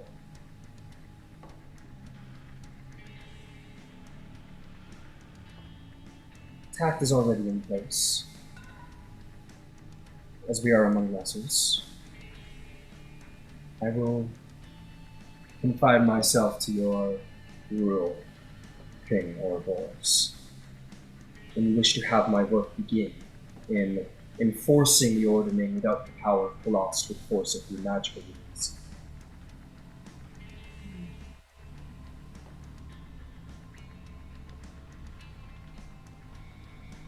I believe I already have a good idea of what needs to be done around the kingdom, but I think a good first step would be letting the commanders and the people know that you are still alive and willing to have your son sit in the throne. I would, of course, if the mark in place, as I'm sure you can imagine, as in my current state now, so less powerful and really no more than a simple stone giant power. Wouldn't look quite well, would it? Me stepping in front of the masses as I am. What authority do I carry as such? But yes, I would be more than happy to give you my support publicly. Should I bear the mark enough to give me the authority to do so? No. No.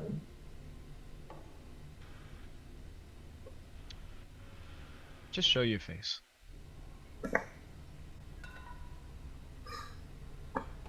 You intend for me to be your second. This will not go well. I will appear weak, more weak than I already have been appearing. Well, you are correct. Why don't you go lie down for a while, Mother? Very well. And with sort of a deep tension to her, she will sort of exit to one of the side chambers. Walk, even, though it has not been her usual means of short-range transport as of late. But yes, before you now, she does, ragged, bloodied, no lightning. She's not a storm giant nor any other kind of giant right now, just simply a giant. Anomaly, even. And she will leave. I think Ouroboros just kind of sits back in his chair.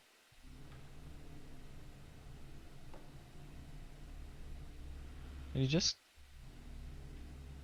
contemplating a lot right now, I think.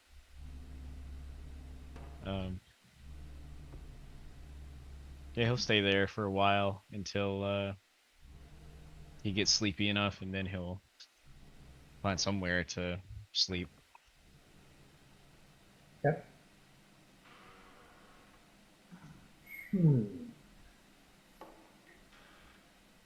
Well, I'll ask. So you will find, you'll find yourself.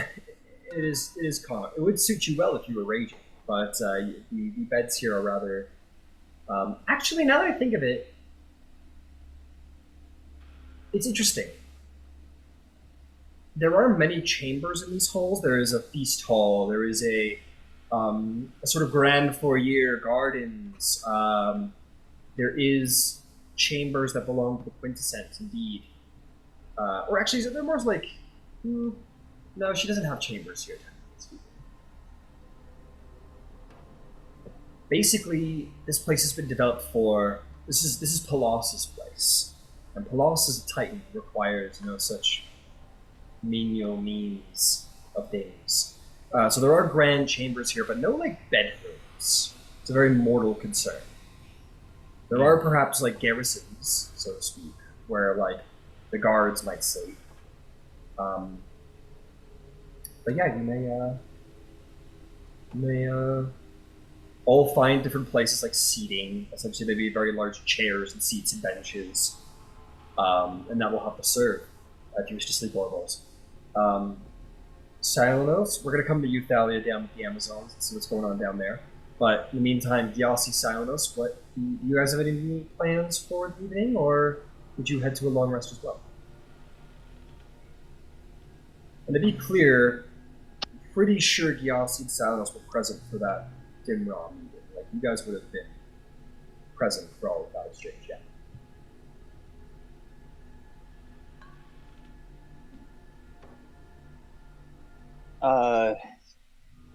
For knowing what we're dealing with inside the strictures of time, before I nod off, I will send a prayer to my father requesting he pass forward a request to uh, Hades for a vial of Pellis's blood. Okay. And hopefully to get verification that Pellis actually made it there. I see. He's like, what? He's we're, here? we're, Oh, we're shit. assuming that's where he went. Yeah. No, he went there. My question to you, Gyasi, is: are you like? Yeah, you're like we want to see some of the blood as proof of his being in Tartarus. Is Hermes in on the secret, or are you fooling Hermes as well? I will absolutely tell him why we need it and that it may be time might be of the essence, particularly given that we're slower than elsewhere. That way we can have it dramatically available when it is appropriately timed. Go ahead and make me a persuasion check. It shouldn't be too hard. Hermes is infamously a trickster god, after all. This wouldn't be unusual for him to do. God of thieves and all. 16. 16 for Hermes. You send out your prayer, and you have faith in your father, and that he will trust you. There isn't like a response or anything. You've asked him to relay a message at ascending, and you hope that he will follow through and do as you've requested. No one up to sleep? Yep. Okay. Silenos?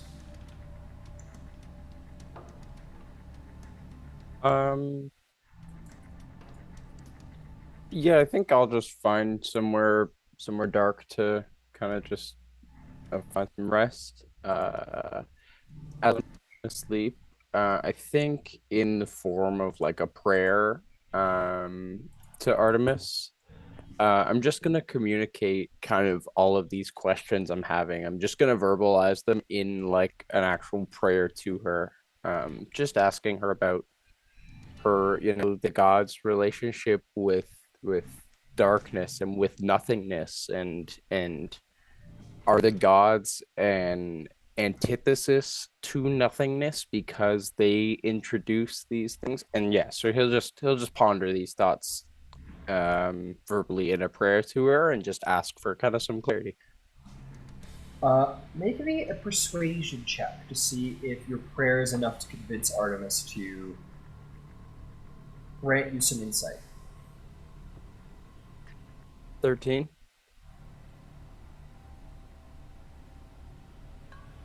Okay.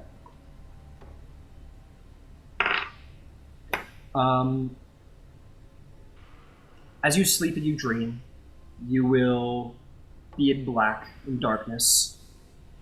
And in that darkness, there will be a light, a white light. And that white light will grow into the moon, like light at the end of the tunnel.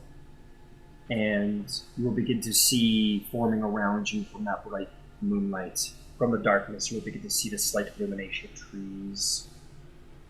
And from those trees, the illumination of beasts.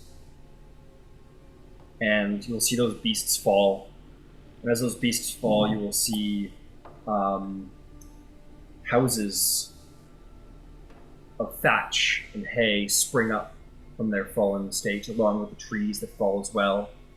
You'll see walls form around them, and you'll see those homes sort of be rebuilt with marble, and civilization build up from nature. You gather the meaning of this dream indeed is sent by Artemis. And the idea is this, is that darkness can be helpful, but it is the enemy of civilization. So when light is cast through the darkness, when the moon, for example, the light in the night, It allows hunters to move darkly and make their hunts, feed themselves, and with that feeding, they're able to cut down the trees that build homes, and from those homes, civilization springs. So, what you gather and garner from Artemis is that though the darkness is useful to the hunter, it is but a tool to be used by her. And she seems to insist upon the idea that it is not darkness that is the ultimate power, it is the use of light within the darkness that you should be careful, that you should focus on, is what she seems to do. But I want you to make me an insight check as part of this dream.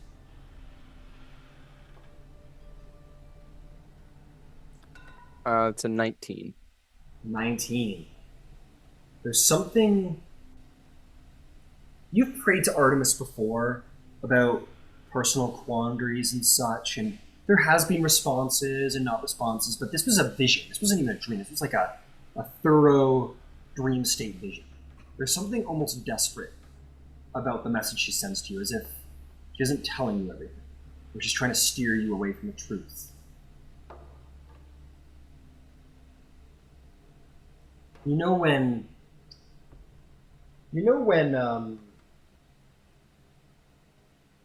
you ask somebody something and they start telling you like very fervently, like this is what happened, and it seems almost a little too pushy, and you know there's something behind it?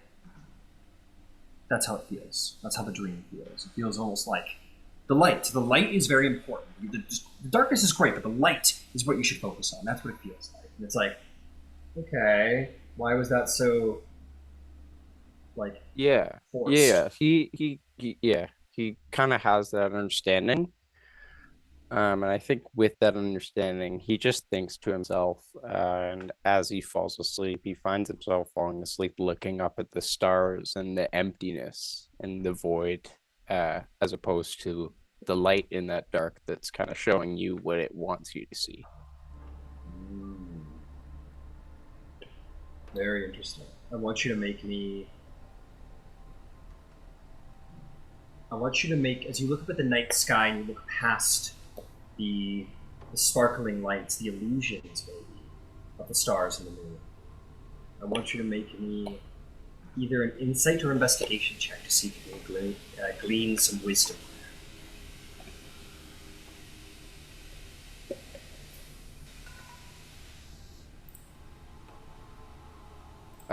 18 insight. 18 insight. You look past the stars as if they were illusions that have been obscuring your vision all this time, and you look into the blackness, which you have been told your whole life is the illusion, blinds you to the truth. And you perhaps realize something that mortals aren't really supposed to know. As I've said, the idea is you've been told, beware the darkness, for it is an illusion that obscures goodness. And it obscures what you need to know. It is the absence of knowledge, and knowledge is good. You understand that there is power in absence. Because, if you think about it, the world were absent of people. The world were absent of, say, nature, say, the sea, the sky. What would the gods have to rule? Where would their power come from? You realize that it is Nyx that the gods fear the most, not the Titans, but darkness itself. You don't know how well tested that theory is, but you predict that, especially in Artemis's desperation, that you suspect the gods fear Nyx and her power. Even maybe I also just think about kind of that darkness that he induced on himself, that feeling of fear and emptiness, and maybe kind of that feeling he felt when he was gone for a bit. And he'll just think about kind of how he was told that he's a connection in the same, and just kind of the implications of that being a weapon of Olympus, or Absolutely. Absolutely. As you glean this wisdom and you look past the stars and into the darkness and understand that the darkness isn't necessarily an illusion, but is a power untapped, a power that threatens even the rule of the gods. And you are illuminated in this. You may take the shadow touched feat as you in this moment truly comprehend the extent of Nyx's power.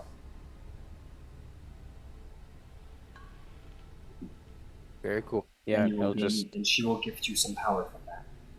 amazing. Yeah, I'll just go to sleep thinking about that and thinking about the kind of duality of it. Fair enough. Fair enough. Absolutely. Okay. Meanwhile, down on Earth, Thalia. Um, great victory, great celebration. Mourning for the lost, but generally a victory that will be marked for centuries, perhaps millennia. Is there anything you'd like to do amongst the celebrations of the Amazons? Can't hear you. Nope, I will celebrate and take a long rest. Oh, okay, cool. I don't have anything else. I already did everything. Okay, you just go to bed. Celebrate Understood. and then go to bed. All right, you'll just generally celebrate. Maybe spend some time with Niobe, and then you can find your way to your tent and go to bed. Okay, all of you will get a long rest.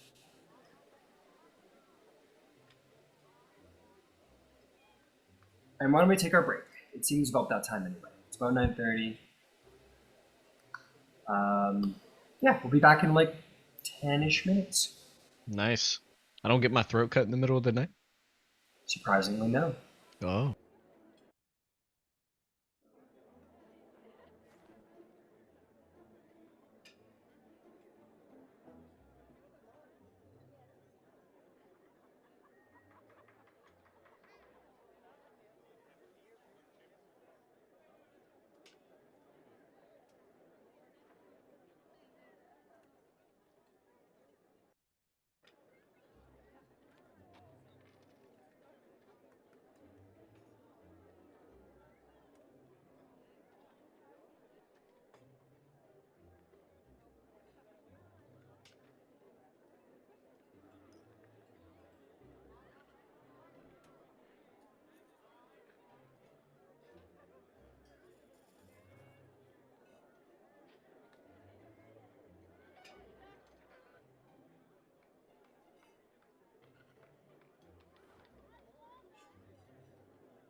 Just your chat. It's funny.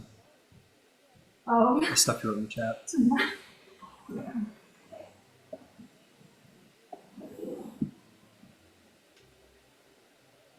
You're gonna read all my notes. You shouldn't be here. It's all good. I don't know anything important enough. I get to know all the secrets. Thalia, get them! Oh, Get them! Here, could you have headphones on? Oh yeah. You didn't hear Silenos. Okay, try again, Silenos. Thalia, get them! We need them! He's saying don't get them. He said get the secrets. Get the secrets. Yeah, I gotta adjust my. I will get the secrets. Silenos is going to be encroached in darkness all through the hells. What the fuck do you have planned, man? I want to. Hell Put yeah, out there sounds that- pretty good to me. Hell yeah. Fuck me. So what I The Hellspawn exists. hear is the gods are kind of That's how we- scared of what I can do. That's what I'm hearing, pretty much, right? Say that again one more time. Nothing. I was just saying. So what I'm hearing is the gods are afraid of Nyx. Nyx likes me. They're afraid of me. That's what you're saying. Pretty much, yeah. Maybe. Yeah, that's not a good thing though. Maybe they have their eye on you. Entirely possible. Is this okay? Yeah. For sure. Yeah, I'm totally. Good. Since there's no combat. Well, if there's combat, you can just go run upstairs. Yeah. It's fine. I don't have anything. No, you don't have anything I up. don't have anything important enough. We'll just wait for Ouroboros, and then we will get to it. Ouroboros. I wish your computer was loud. Can you put it on the TV? I can certainly try. Wouldn't that be in seconds? Ouroboros is here. Oh, shit. If a guy makes a cacao pod out of Huh? chocolate, does that make that chocolate inception? How else do you make a cacao pod? Whatever the You fuck. grow it that on a is. tree? Nice. Nice. Good call. Good call. In All right. theory, you would need a cacao pod before the cacao to make the cacao tree. Well, Exactly. It's cacao inception. It's chocolate inception. Alrighty then, let's bring her back in. I guess this is just kind of a title page for you guys, the throne room. So yeah, you all wake up the next morning. Thalia, you wake up in the Amazon camp, and everyone else on various giant furniture in the castle. Well, it's true. What would you all like to do today? I will say that you guys are kind of in the throne room section of the palace, but it does sound like things are very busy down in the main palace proper. Perhaps it has something to do with preparations for a feast worthy of a king. Who knows? But what would you all like to do?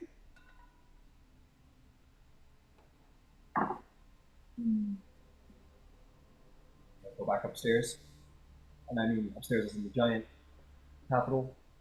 Yeah, I think Thalia would try to find it first. Okay. You want to try and teleport inside the palace again? You've been there in the last 6 months.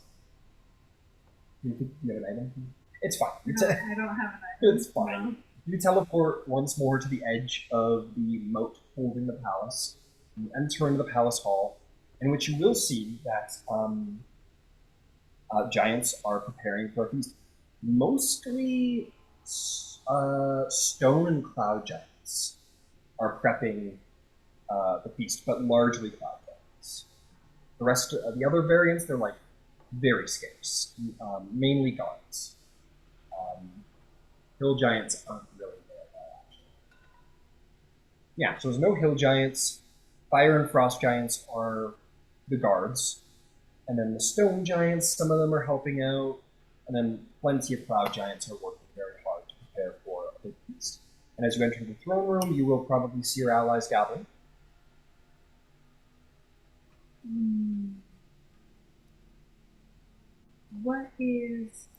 next on our agenda consider the time for crowns.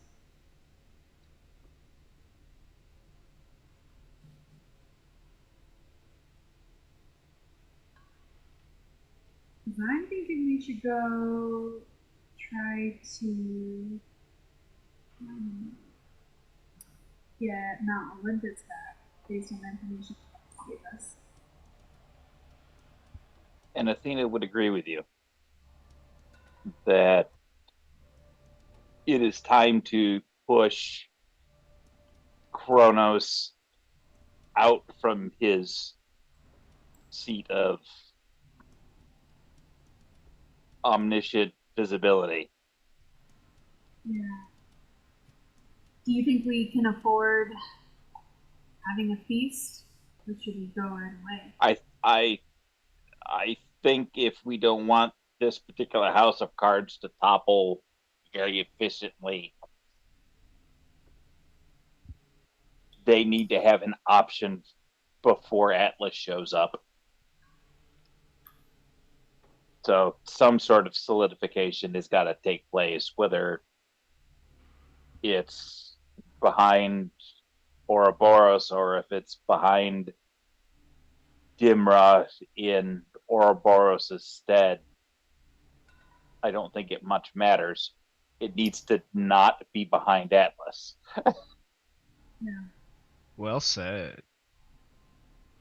Well, I think Demra's bad news. So can you solidify your seat of power yourself, Ouroboros, or must you not?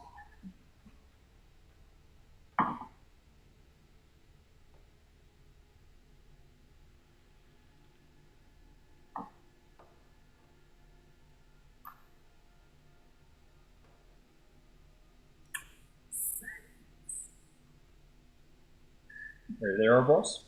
Oh yeah, sorry. I asked. Yeah, can you repeat that, please? Yeah. I just asked if you can solidify your seat of power yourself, or must you rely on Demra? Yeah. Uh, I think I kind of just thought that they would, you know, accept what I am, what I've come here for, and just be willing to listen to me. But the longer I stick around, the more it seems like people are trying to do anything but that. Well, I can't believe I'm about to say this, but I think you're being a little too diplomatic. You need to show your own brute strength to win their approval and trust. There's a point, Ouroboros, that philosophy might have worked while Klaus was around, because the king would sit at the top of the order after Mm, Klaus, of course. But now that the ordering is broken, they're a little bit more free thinking, which is dangerous for rulers. right. I And understand. I'm gonna say the out loud thing that the 800-pound gorilla in the room, not meaning you or Boros necessarily, is not No offense taken. is not gonna want to hear. Put her in charge and walk away. Hmm. Put her in charge and see your giants turned against you. Yeah. If they're not being directly controlled by the Titans, when they turn, if they turn, it's not being done with the same order of magnitude. Is she a Yeah. problem? Absolutely. Is she a now problem? I don't think so.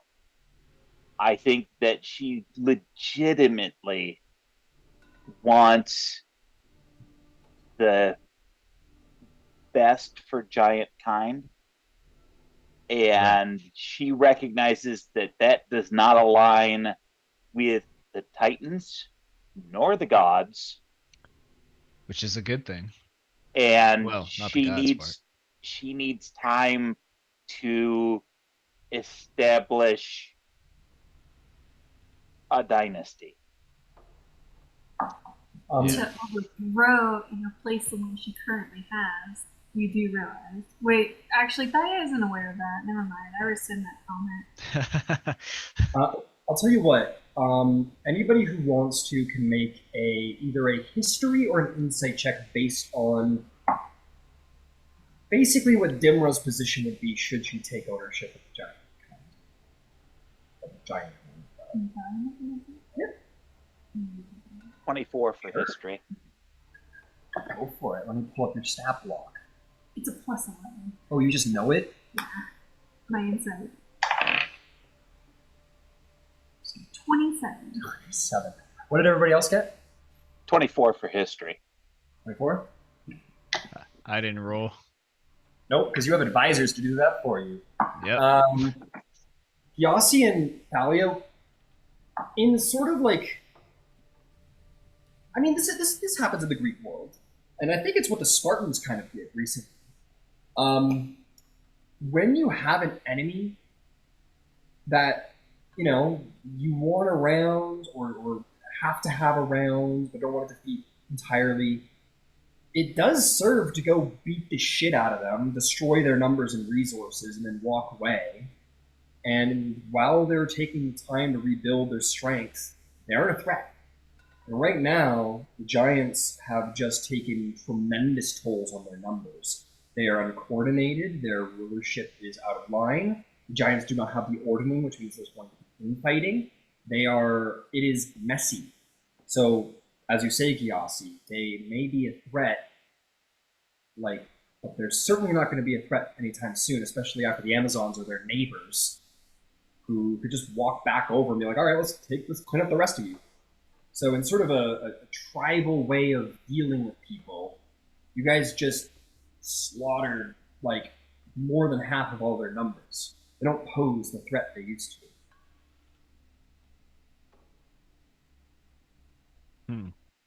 They are disorganized. They need time to reestablish themselves. Time you could use otherwise. And why would you?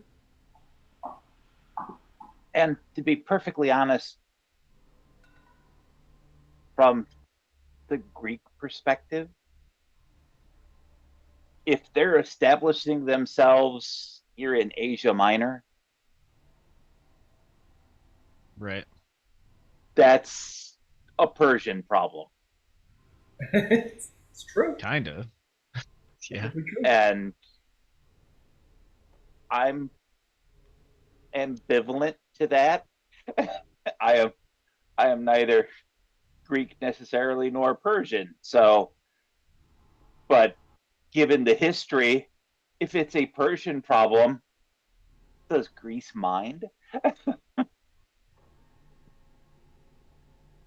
I just worry that if we give Demar the power she seeks, it then becomes a mess problem again. True. But if we can re-enthrone Zeus and he has his magic bolt of fuck you, then there's someone who can steer that ship. Power is Indeed. rightfully restored to the gods, I will say confidently. Well, I mean, I hate to say it, but I mean, the Giants, they're not necessarily wrong in their assumptions that there will be or rather won't be divine intervention, I mean, with Palas gone, they don't really have a god or godlike figure to look after them. And because I'm never going to let Palas get out again, either we need to convince the gods eventually to show them some favor. And again, I'm gonna say the out loud part because nobody else will. Hmm. Maybe they don't need the gods. Everyone needs the gods. Straight to No. jail. Get him. Not everyone. Throw him to the dungeons. Oh, Blasphemy! you dare say this in my throne room? Our parents. The dragons want nothing to do with the gods. Necessarily. They have isolated themselves to the point that it was clear that any token of aid was strictly that, a token. As in, we used to work together, I owe you one last favor. This is it. We're done. Yeah. And the gods themselves have said it, that their purpose is to set the stage for humanity to drive their own destiny. That some of the rules and capriciousness are there to set the stage and define the path, but ultimately they want to take the hands off the wheel. And, it's not probably in our lifetimes or necessarily our children's lifetimes, but at some point down that stretch, they want to take their hands off the wheel. What becomes of them at that point, who knows? But that was the stated goal. And I think that is a worthy goal. It is. And if the giants get there before mortal kind, I think that it may be a necessity. I don't think the giants are that prolific. I mean, I don't know, but their primary source was, bloodletting himself in order to make that happen. Now they have to, that was a lot of light. Yeah, that was a lot of light. They have to, they have to have families, they have to have order, they have to generate surpluses and, do all of those things that every other race has to do. Right. And that's And part of my wanting to get perhaps rid of the ordinary. and perhaps that struggle is ordning enough. I think that Dimra has got the cachet, particularly if she gets what she's asked for, to establish rulership, much in the way that Athens or Sparta established rulership, much like Alexander established rulership. It may be a cult of personality. It may come apart when she does. I don't know. That depends on how well she builds it. If we don't want to invest in her, that means leaving Ouroboros here. Because this ship cannot steer itself. You cannot have a kingdom without a king. So if you intend to see your father unjailed, to me, there is one option, I and will I put out. understand what you're saying. Yeah, I and want to that's put to out there. invest in her. I want to put out there from a sort of off-table perspective. Ouroboros, it is a very real in-game option that Ouroboros leaves the party to manage and be king of the giants, and establish his rule and cement his rule. That is a very real option. Obviously, though, that means that he can't continue to adventure with the rest of the party. But keep that in mind that is a completely viable option in the game. Right. No, and you can't. Hallie. See. Hey. I got it.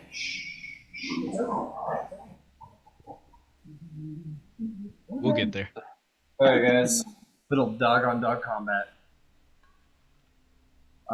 I heard no roll initiatives, so that's why we had to end it, because they tried something about it. That's why there was a surprise round.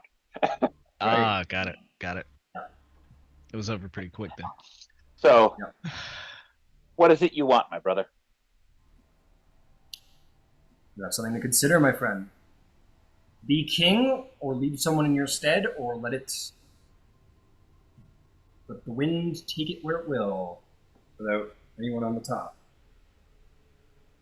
Ouroboros can no more lead this fight for the giant than I can to join the friends. So you're stuck with us. Well, yeah. Yeah, I Thalia made her suppose I decision, am. but all of us can make his. Well, I know whatever I Thalia can says get has to go. I know I'm If the Thalia greatest said it, then fighter, it's but law. Come I on. gotta put it out there. Yeah.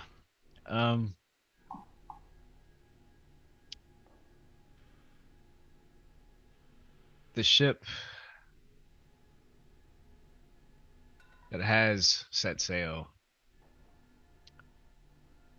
I believe, can be set on a course. And then if the rudders are just right and the sails turn to the right heading,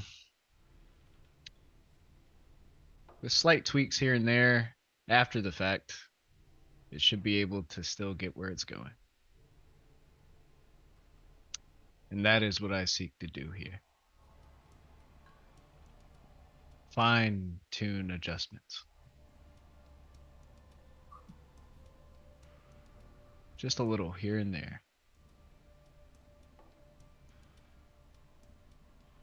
And then we can see what direction she goes. Absolutely.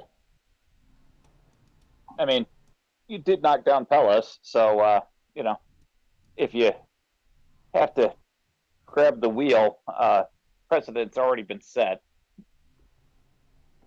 True. All right. I think today I want to speak with each of those leaders one by one. Really get a man to man with each one. Okay. You have already spoken to one, technically. I mean, she doesn't have a. She is the only storm giant, Right. so she doesn't really have people to speak for, but she technically counts as one of those races of giants that have been established. So Dimra's around. She's wandering around, but keeping to sort of private chambers because she is not nearly as formidable as she once was. So who would you like to speak to first? There is the Avalancher. There is the Forge Callers, the Ice Shaper. There is the Destiny Gambler. And lastly, there is the rock speaker. Indeed. I think first I would like to speak to the rock speaker. Okay. You call forth the rock speaker. Again, this man with um, a staff with gemstones, prismatic light spawning from it, a creature of. There is an eminence to this individual, but and there's a sort of almost shamanistic leadership apparel to this individual. Mm-hmm. And walks in with a very serene presence, um, and will sort of show the due respect, but won't speak. Um, rock speaker. Ouroboros will stand and kind of nod his head.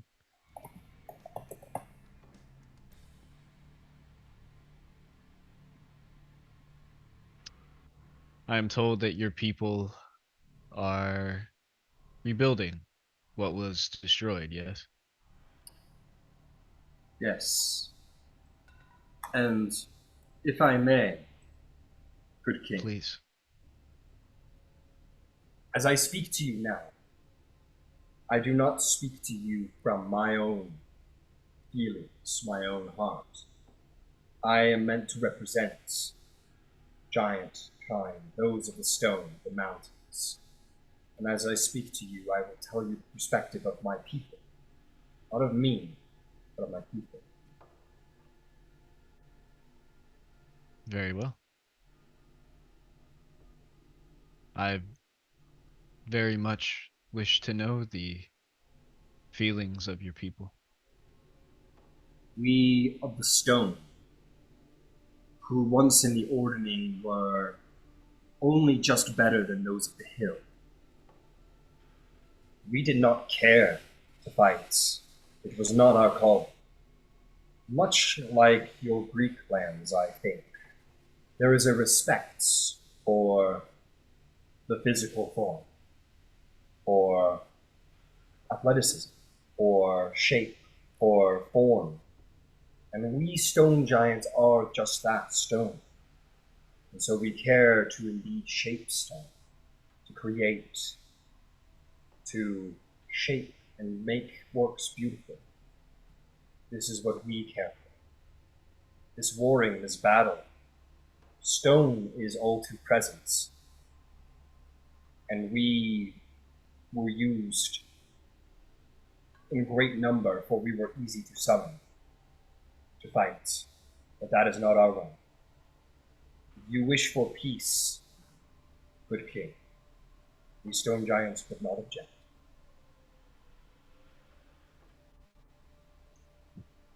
That is good to hear. I'll have you know that I did save um, a good few stone giants on the way here from Themyscira. The ones that would listen to reason. We were led to believe, or were told upon the defeats, one came to us, a dream walker, who walked alongside those that served you first. Their names will be remembered, if you would allow it. You know, it's funny that you say that because I told the Themyscirans to remember their names also, for they were the initial chosen, and then the ones who chose to go forth in sacrifice to a better future for their kind.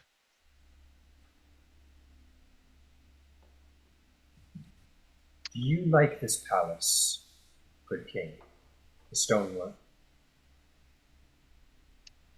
I must say it is crafted exquisitely, but I am from much more humble accommodations. It to appreciate what we have built, we stone giants, or what built these halls of this palace. To appreciate what we have built is to understand us. We do not want to fight. We wish to explore the earth, shape it, understand the truth of its origins. We have been led to believe that your people call it Gaia. I think it would be fair to say that all stone giants only seek to understand and respect the beauty of Gaia. This is all we care for. We do not want war. We want to revel in the beauty of peace. And as I'm sure you've been told, the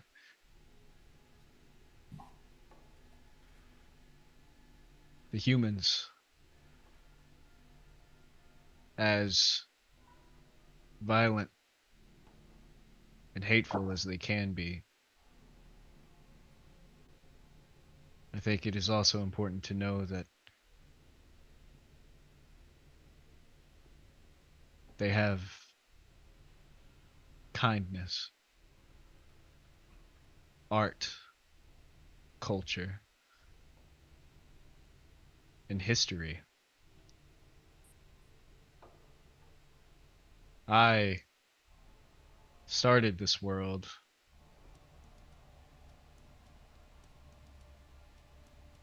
started in this world as nothing but a babe left in the wilderness, only to be found by that same kindness that was taken away. But then, almost like a cycle, the kindness returned in the friends that I have here in my court. Perhaps, good king, if I may, perhaps one day we stone giants and your Greeks might find we have much in common. Respect for arms, for athleticism, for the earth and nature itself. But my people are weary from war. It is the small folk we see when we think of our torments. We, I think, would have interest in the mountains to the southeast or the southwest of your Greek lands, those unexplored lands past your mountains. I think if I were to predict my people's future, in your world where small folk and giant kind live as one, I think it would be needed for stone giants to spend some time isolated in the mountains, to understand themselves, our culture, before we can learn to forgive and accept and move forward. Well, if there are no expansions of human settlement or dwarven kingdoms, then by the gods you will have your land for your people.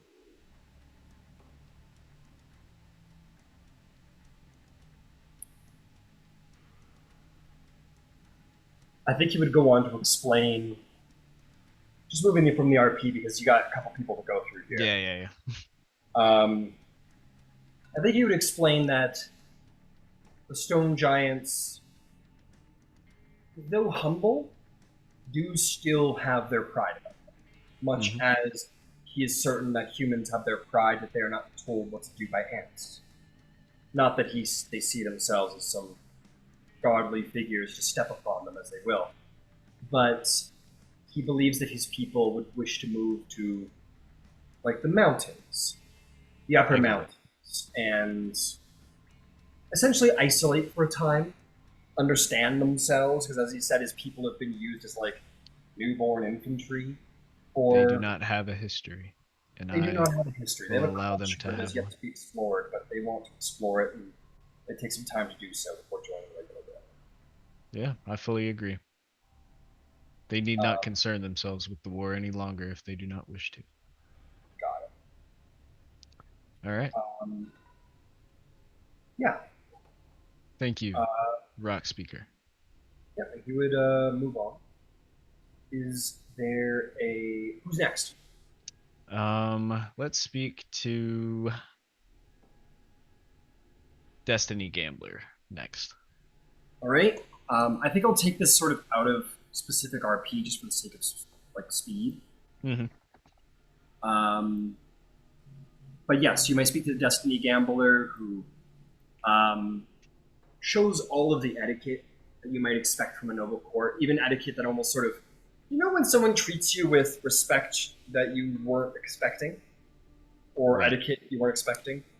It's like that. We're almost taken aback, or you feel very good about yourself because, for her status amongst giant kind, she like bows and she regards you as your majesty and speaks when spoken to and abides by all of the high expectation you weren't expecting. I would implore her that if she truly wanted to gain my favor, then I would ask that she speak plainly. And she would say, but of course. And I would ask her, what is it that she seeks for her people? What she seeks for herself? She says to you,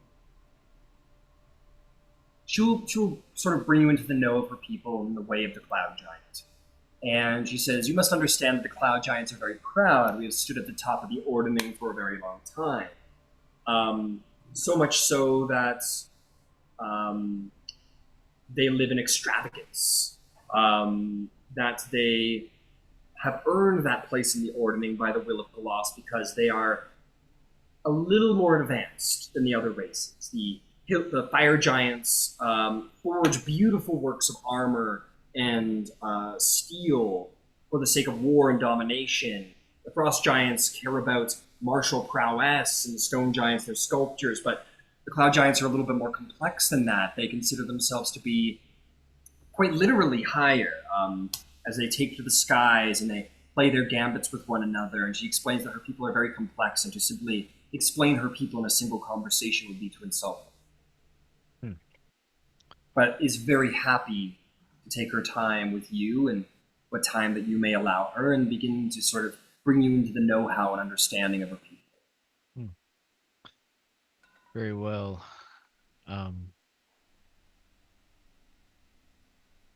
Well, if But I will throw out there, she does put in there that they do see themselves as the sort of governors of giant kind. That while indeed there is the king, they do consider themselves responsible for dealing with the squabblings of the lesser giants. So, for all intents and purposes, they consider themselves the governor. That's why they're so aristocratic and so I see. political. In the realm of politics, how would she feel about perhaps a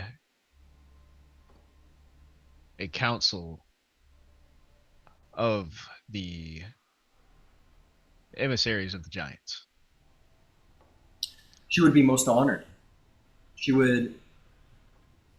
She would be most honored, and that's all. And that's all there is to it. She would speak to you of her excitement of your willingness to accept her.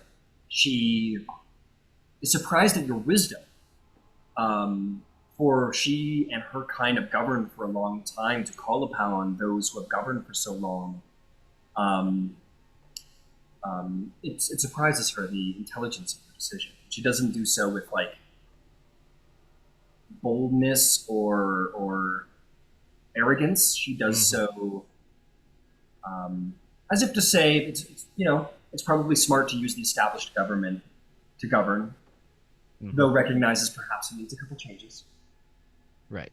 And who best to represent all the giants and to really get down to the issues between uh, members of a given species of giant than members of that species? Stuff like that. Yeah, and I think she would put to you that, like, while of course every group needs its representatives, there are some people who are above others. Clearly, such as yourself, are above all others, including Cloud Giant Cup. But Cloud Giants recognize that the Fire Giants create marvelous works of weaponry and armor, that the Frost Giants perhaps are suited to wear such fine creations and go into battle with their readiness to take to war.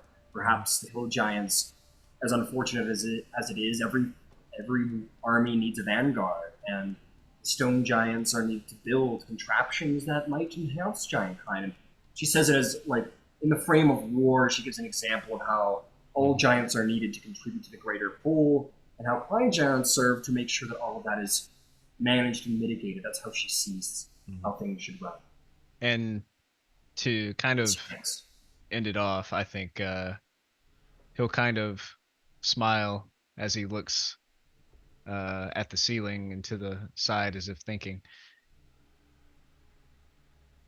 you know, all this time I've thought about being the king of the giants. I've only been thinking about the intermingling of giants and the other races. Perhaps there is more cooperation that needs to be done within the ranks of the giants. Sharing the technology, sharing the wealth, some of the rule, so that we can all grow and stamp ourselves on the books of history.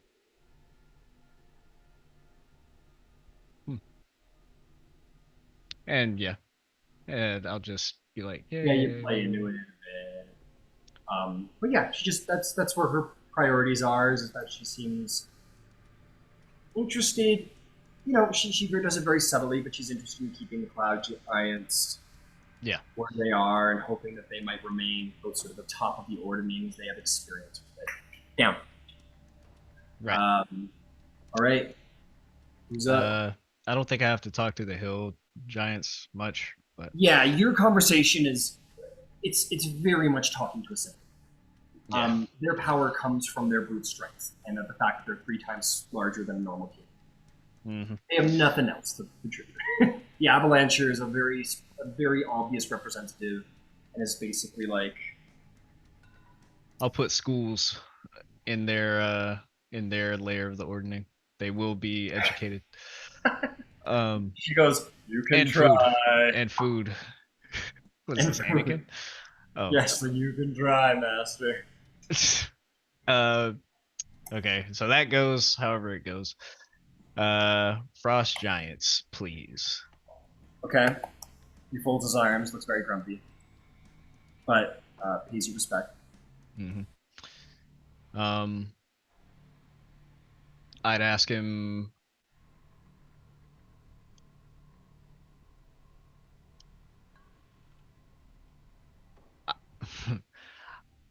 what is the specific problem that you have with either words I've said or orders that I've given?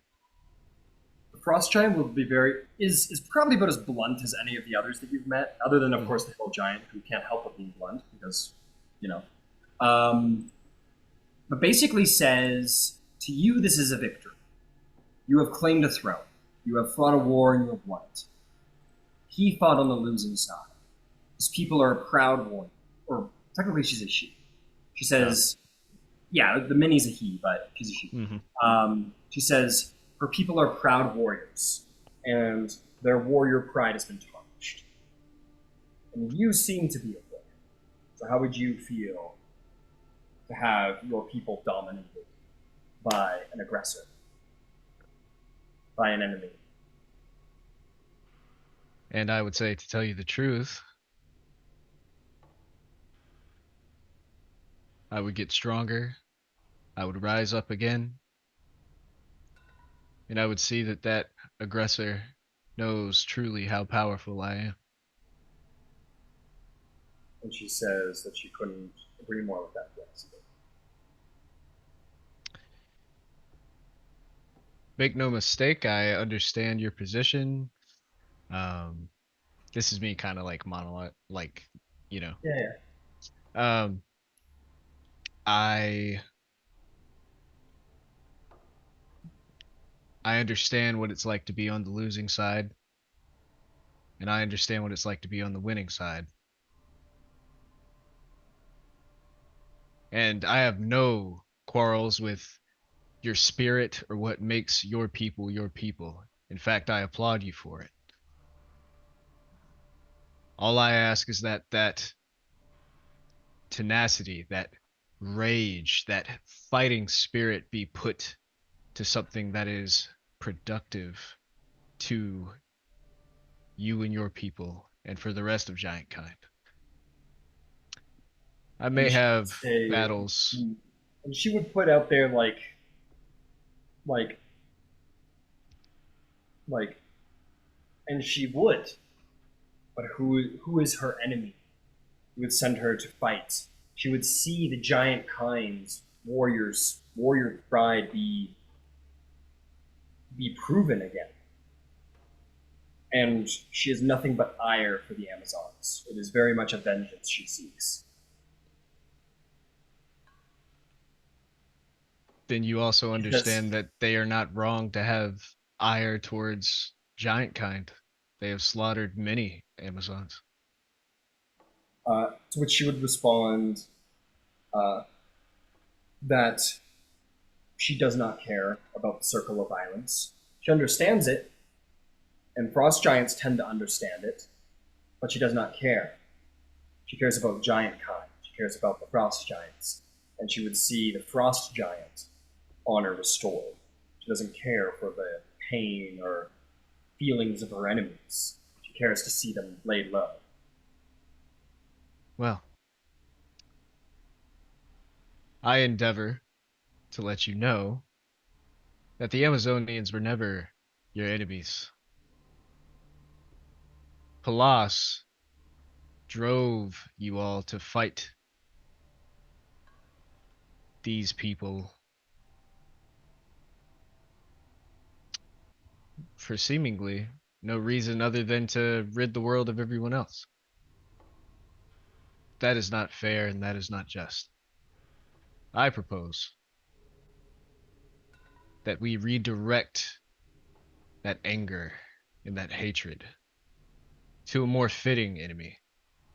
Because how is there pride in defeating someone less powerful than you?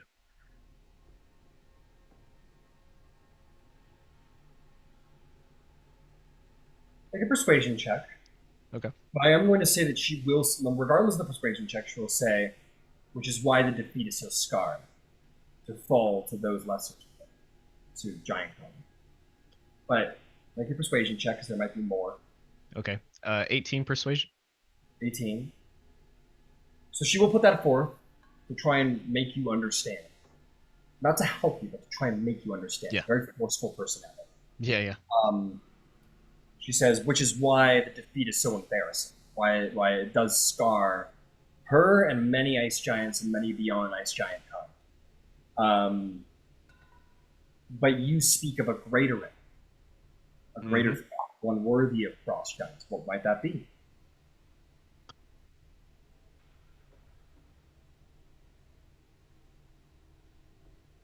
The ilk of Palas, the other Titans, they have many followers. Some blessed by the power of Kronos himself. I would argue that surpassing or defeating An enemy of that magnitude with that much primordial power far outweighs a loss to Amazonians wielding weapons of the gods and aided by children of the gods. I would say that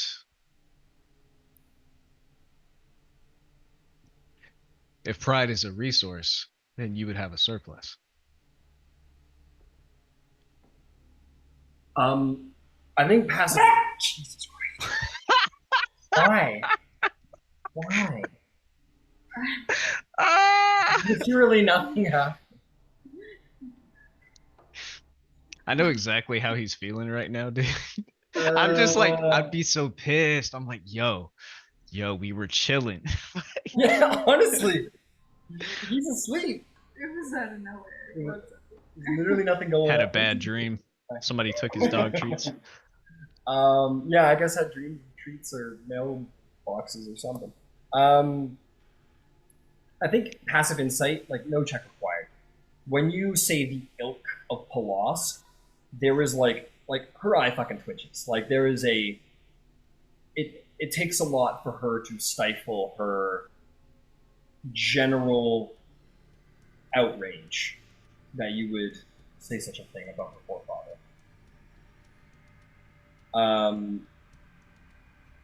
Like honestly, I think same as in this moment for me, she just kind of grits her teeth and kind of says, "Of course, my king." And you get the sense she didn't hear anything past that. It was too offensive to her personality for her to have heard anything else she said past that, and just kind of says, "Of course, my king."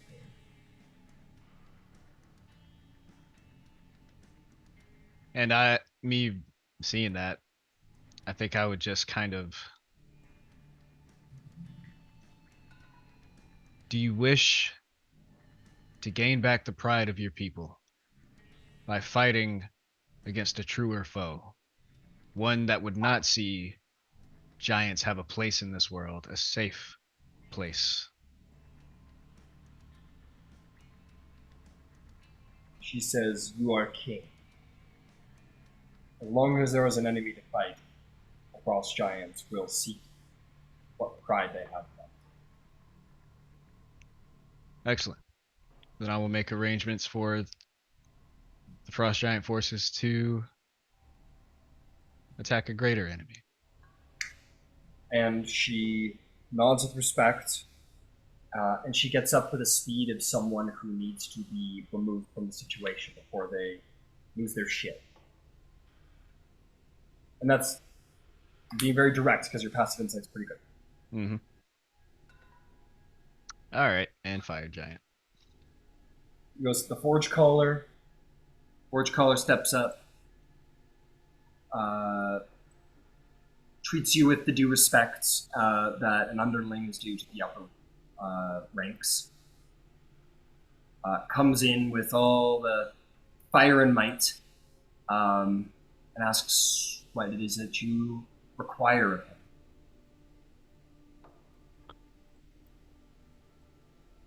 First, I will start by showing appreciation for the armor he's wearing. Which is pretty fucking dope. Want to see it? Indeed. I'll put it in the Facebook.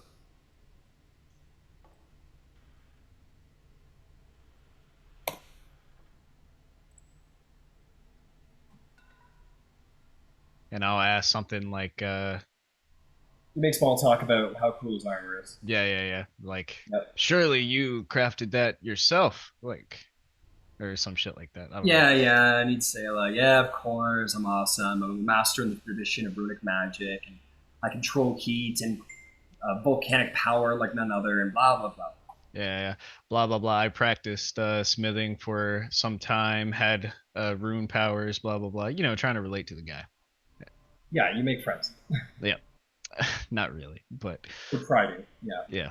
And the reason I have called you here today is because I want to know what it is you seek, uh, your wishes, and perhaps the feelings and wishes of your people.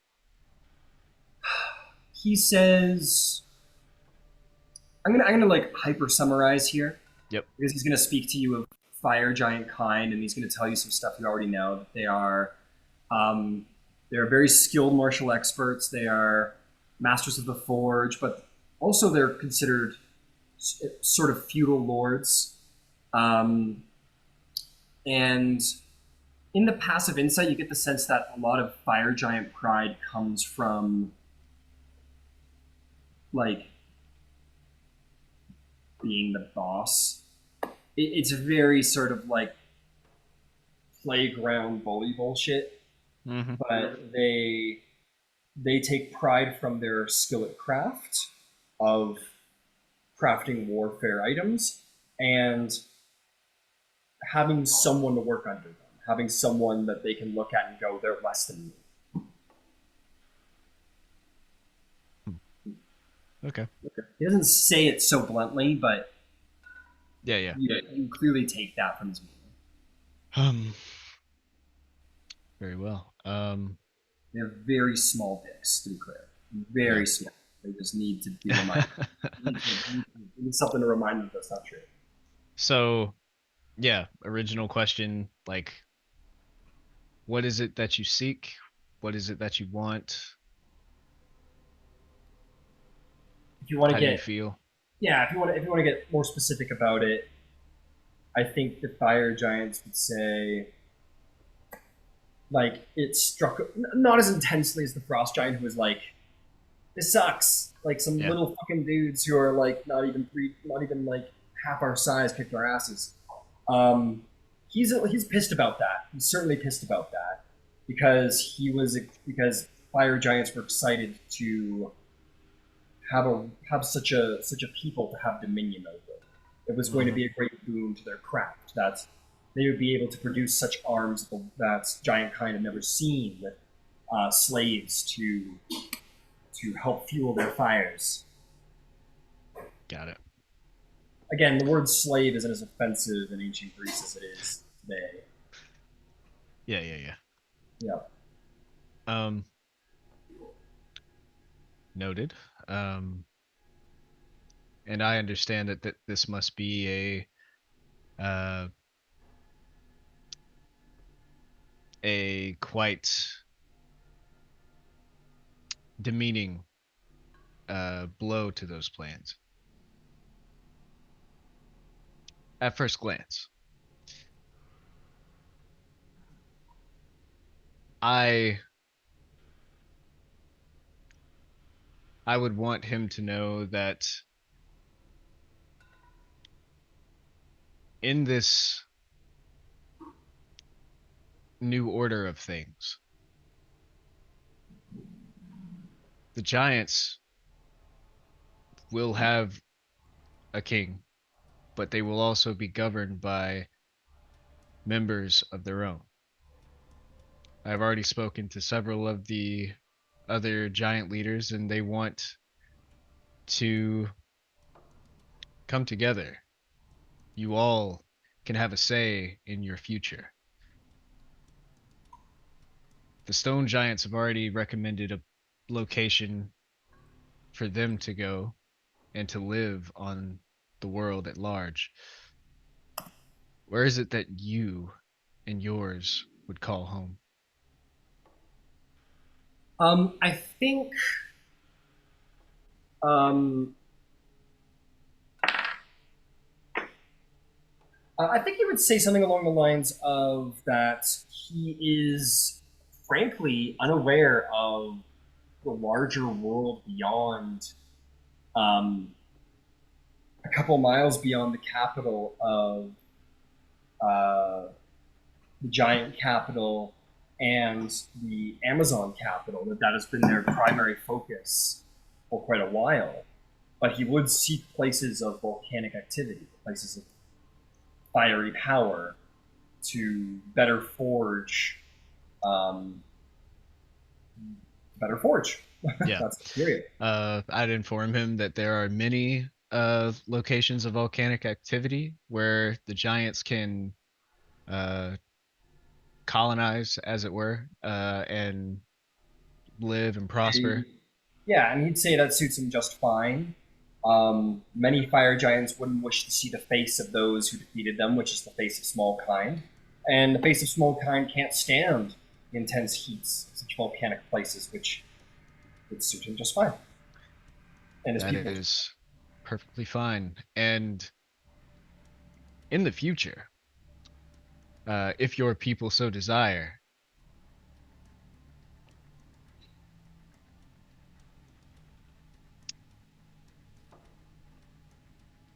perhaps you all can be privy to the idea of fighting a greater enemy than the small folk. He would say that interests him greatly. He would, I think he would even relate it to the frost giants. He says, both fire and frost giant felt this defeat intensely and would be very happy to reclaim, um, to prove their mettle, prove their strength once more Yes. to the world. As you may have guessed, I feel pride in defeating a foe such as Palas. He was worthy. And I offer that same opportunity to all of giant kind that wish to fight. My kind are fighting the Titans to secure a peaceful and stable world. Your kind can be involved in this fight. Uh, Fire giants say, "You are king, and it is our purview to create great works of war and fight." I would love to see your creations in action. I take great pride in your work, more than most. He would bow very graciously, just as you get the sense that just as fire giants want and demand respect from those they can claim are lesser than them, they Mm-hmm. also they also play into that as well on the opposite. Hmm. So he very much plays into the "I am lesser than you." They very much see things intensely hierarchical, Wow. and he bows to that whim and departs. Okay. That's it. I hope I changed their opinions a little bit, maybe. I don't know. Make an insight check.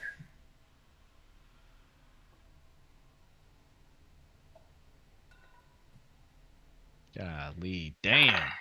I rolled a natural one for a total of 9. Maybe, maybe not. Who's to say? Are you? All right. That's it for me, I guess. Okay, so I will ask: does Gyasi, Silenos, or Thalia wish to do anything with the day? And I'm gonna say, just for the sake of moving things along, I'm gonna say that the feast happens at like lunch. It's a little lunch feast. So, Ouroboros, you'll pretty much come out of that meeting and go to the feast. Is there anything else anyone wants to do in the preceding hours between morning and then? No, I'm good. Okay, cool. All right, you all attend the feast. All of the chiefs, leaders, what have you, of the various giant kinds are, of course, present. The 5 are present. Um, there are other representatives of various giant kind present. Um, you will see it is just like a flat menagerie of the various races. There's no specific one more in attendance, which sort of highlights the idea that they're trying to figure out life without the ordering. Mm-hmm. There's just as many hill giants as there are cloud giants, which doesn't sit well with everybody. It's actually quite a tense banquet, where like people are getting used to the idea of like, or trying to get used to, or really not at all liking or getting used to the idea of hill giants dining in the same level of respect as a cloud giant, or even a fire giant, or even a stone giant. But more importantly, maybe about halfway through the banquet, Dimrod does make an appearance. I will say to my high passive insight folks, anyone above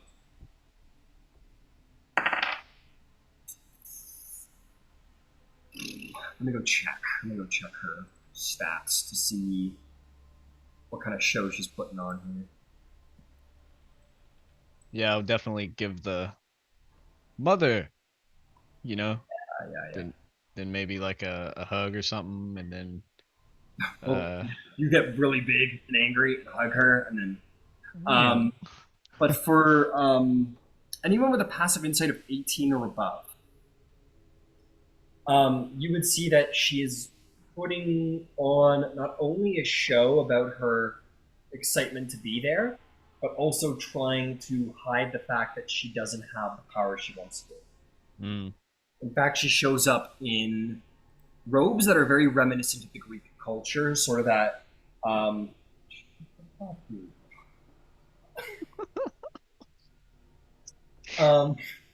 Jumpy bitch. I don't know. But it has like a multi-layered skirt. A multi-layered skirt of sorry. The so it's, okay, it's so ridiculous. Is he just dreaming? Buddy, are you just dreaming? Are you okay? Yeah, you're okay. Anyway, sorry, folks. Very reminiscent of a sort of a Greek aristocrat. There is the sort of multi-layered leather. I haven't used the word in a long time, but you know, like the leather skirts that the Greek hoplites would wear.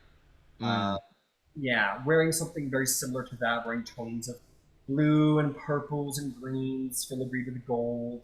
No clear indication that there's any sort of light power about her, but still making her power, politically at least, present in her wear. Very much playing the part. She will sort of enter, speak to the various counselors.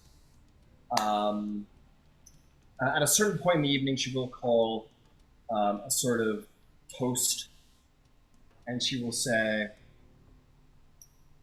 on behalf, she'll say, for the storm giants has promised, and not yet come into prominence, our great king has promised its future, to which the many giants sort of like, most of the giants sort of, okay, they're like pretty excited about that and said, our great king has understood the glory of having those who can wield the very lightning that the tyrant Zeus can wield. And everyone's sort of, there. He says, in that giant kind is more protected. No longer shall we have a history of defeat under the watchful eyes of our great king Ouroboros, my son. So believe me when I say, as a mother who speaks on behalf of her son, not just any mother to son, but one who has seen the wealth and power that he possesses, understood his wrath firsthand, can speak and say that I am quite glad that our new king may sit within these hallowed halls, and that giant kind will be led into a future of glory, where we need not fear anything, anyone, ever again, under his rulership. And giant kind applauds that. And you know, my performance being whatever it is, she's very charismatic, and she commands the crowd with exceptional political skill. And giant kind is on the feet by the end of her speech, applauding the idea that Ouroboros, the great king, will see it that giant kind will never bend to anyone and need fear no one ever again, other than, of course, your own great glory, King Ouroboros. She would say, and with that said, the great king has assured me that despite the loss of our forefather, the necessary loss of our forefather, the loss of our forefather, I'm not actually, the loss of our the loss of our forefather, Uh, this is getting ridiculous. The loss of our forefather Palas. Despite that loss, I have lost my train of thought entirely. The loss. I have no idea where I was at in this speech. What was I saying? Can anyone relate to me what I was saying? I don't know. I just nod and smile at you when you start talking. Right. Thanks. It All was the like, time. despite the loss of our necessary forefather, Mm-hmm. Ouroboros will lead us into. I was talking about how he's wrathful, but also the great king. Right. Yeah, you said Ouroboros has a short name. Yeah. So she says, Ouroboros, the great king, has assured us that we would not need fear nor serve at the whim of anything ever again. That with his leadership, we would never suffer a history of defeat such as what we've seen underneath the rulership of Palas. Never again, under the rulership, hopefully, of this great king, Ouroboros, my own son, that with the aid of storm giant kind at the top of the ordinary, that we may still keep our culture, our understanding that storm sits above the clouds, which above fire, above ice, above stone, and above hill, as it is meant. And there is a wrathful, excited applause at the return of the order. Even the hill giants, the lowest, who are just dumb, they're like, okay, just going along with the crowd. And she makes all of these assurances on your behalf, as you have spoken of. And the crowd applauds that, and she takes her seat beside you. Oh yeah. And she, as you have asked, has spoken on your behalf to throw her support in with your royalty, your kingship, and to give assurances to Giant Kind on your.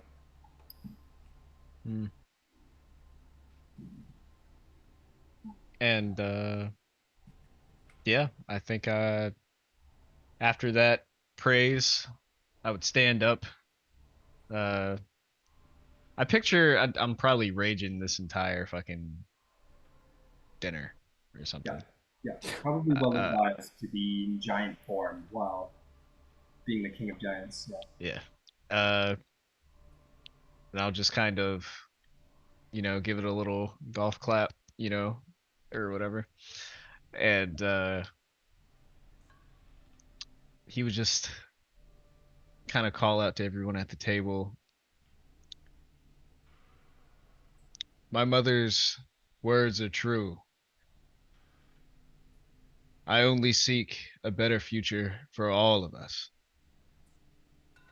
One where we do not fear to stand on the earth and to face wrath, to face hate, to face ire. Ones where others do not conspire against us. And he'll dart eyes over at the fire giant and the ice giant. Okay. One where we can all coexist, work together, use our crafts to better all of us together. And all of you will have a piece of land that you can call your own. Make either a persuasion or performance check, your choice. I'll do persuasion.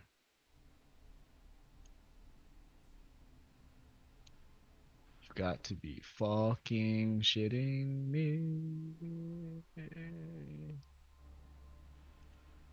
I'm not built for this, man. Built That's for it. conquest, not built for peace. Yeah, I rolled a 10. 10? Wait, am I within 60 feet now? Yeah. Use my oracle. Your oracle powers too. What happens? Or what? Yeah. Swat that. Roll a new d20. I'm sorry. just roll better That's not gonna than help. That's just not roll gonna help. roll better Never- than a 4. Never mind. I take She- it back. she- I take it back. Yeah, she rescinds her. I was trying. I'm sorry. It's okay. Giant. So here's the thing, Ouroboros. They do celebrate what you say. Like, how could they not? You've only said good things. They jump up on applause. What your words on the coattails of Dimra's assurances. They are in strict applause, but it alarms you, Ouroboros, with your passive insight, and anyone else again with similar insights. Passive. You speak of, Dimra has spoken of the ordning being established, a storm giant sitting on top, of promise of a better way, and you are both speaking of all giants possessing land of their own to do with what they will. Make me an insight check. In fact, anyone can make me an insight check because I assume you're all attending. Yeah. This can be yours. This is your detail. Oh, Cool. 16 for me. 23. 3. Did you get Ouroboros? 16. 16. Anyone else? Not any better. 14. So Ouroboros and Thalia, you would gather that all of these things, these are all promises that they all are very much into. They want and they want now. But Thalia, you will get that Ouroboros doesn't, is that there is a slight sort of secret nuance to what just happened here. Dimra has kind of used Ouroboros a little bit here. Oh shit. That she has made promises on behalf of Ouroboros. Ouroboros has confirmed that those promises are true, and the promises and that you've made and what Dimra has said, they're all things that frankly were promised by the previous way of giant kind before you took Ouroboros. Land for giants, the ordning, the domination of storm giants who can oppose Zeus. These are all promises you're making that the giants once wanted before the Amazons defeated them. So maybe what you pick up, Thalia, is that whether Dimrod did it to help Ouroboros or to help herself, she has framed Ouroboros' ascension to the throne as a return to the original goal of giant kind, which is to take land for themselves. I'm gonna telepathically tell Ouroboros this has already been done. Next. What else you got?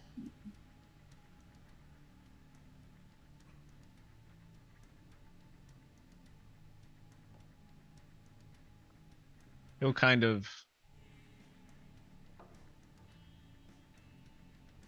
grit his teeth a bit and he'll put his hands up as if to silence the room.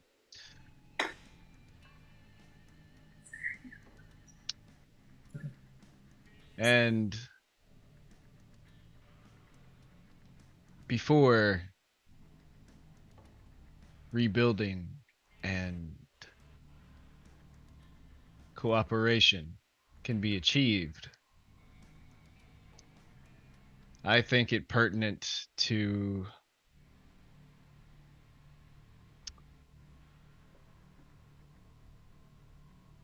make sure that everyone knows exactly who I am and how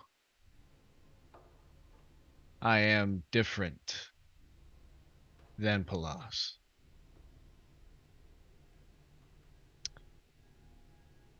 For instance,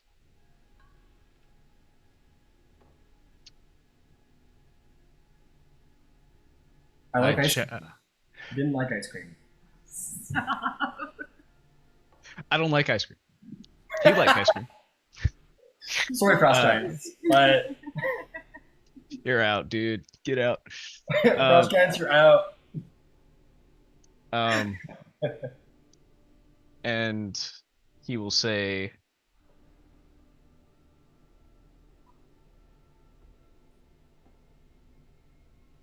Forge Caller, Huh? Ice Shaper, please stand. They sort of look at each other across the room, just sort of like, okay, like in sort of this like why, and then they kind of both rise. Ouroboros will kind of walk around the table, walk behind them. As you rise, Ouroboros, I think you would feel, because Dimro's probably sitting right beside you. You feel her hand sort of on, when she kind of takes your wrist, to very quietly say, "Very careful."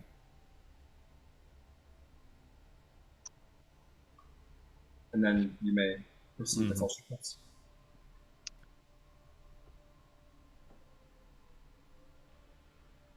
One of the things that sets me apart from Palas, and I'll kind of, as I say Palas, it'll be like from the left to the right ear of like one of them, then I'll walk around to the next guy. Yeah, you're doing the interrogation. Yeah. Yeah.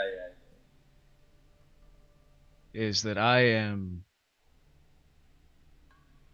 infinitely more informed, such as, was it not you? And he'll look at Frost Caller. Is that what it is? Ice Caller, you got it right. Or sorry, Ice Shaper. Ice My Shaper, fault. yeah. Ice Shaper. Was it not you yesterday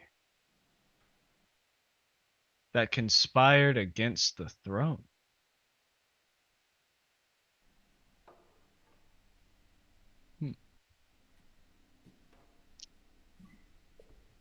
Conspired no less with Forge Caller. A true tragedy indeed. But in the spirit of what makes frost giants great and fire giants great in their own right,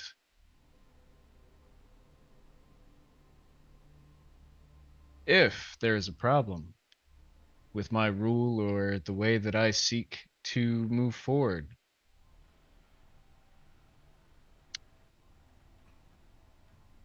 then why, dare I ask, do you not challenge me directly?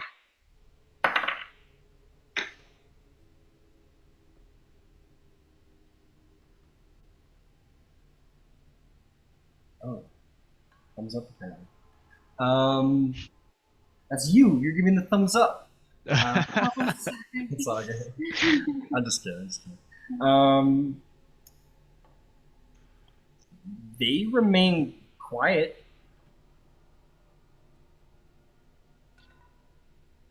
So quiet now.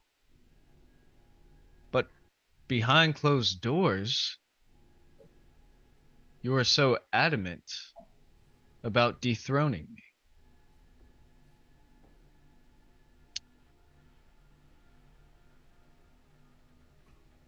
Do I need to challenge you in order to get a response? I.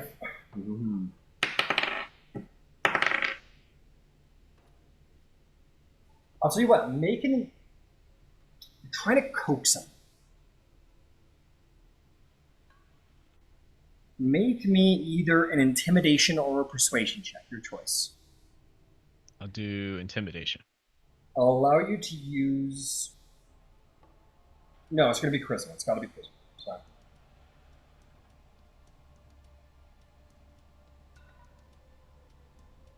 Uh, 16 intimidation. 16 intimidation.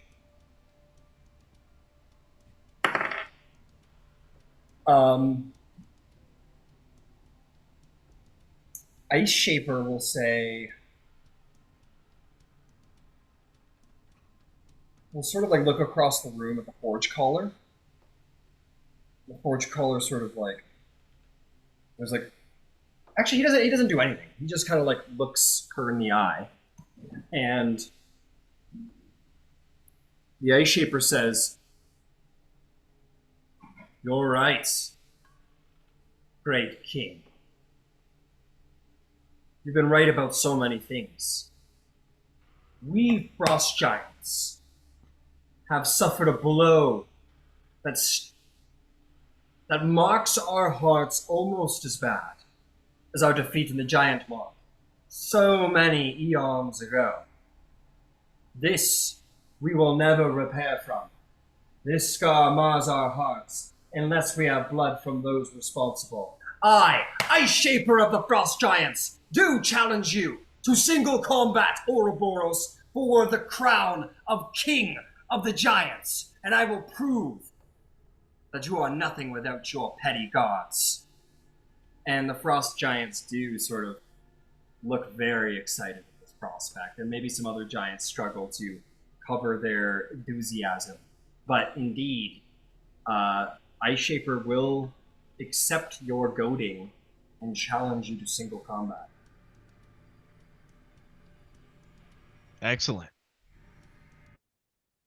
Excellent. And now, yeah, go ahead. yeah, and now I get to prove myself to you directly, because I assume because none of you saw the fight that I endured with your god. And who is still standing?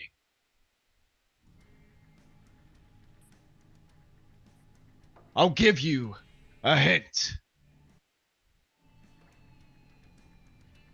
It's the one with the crown still on his head.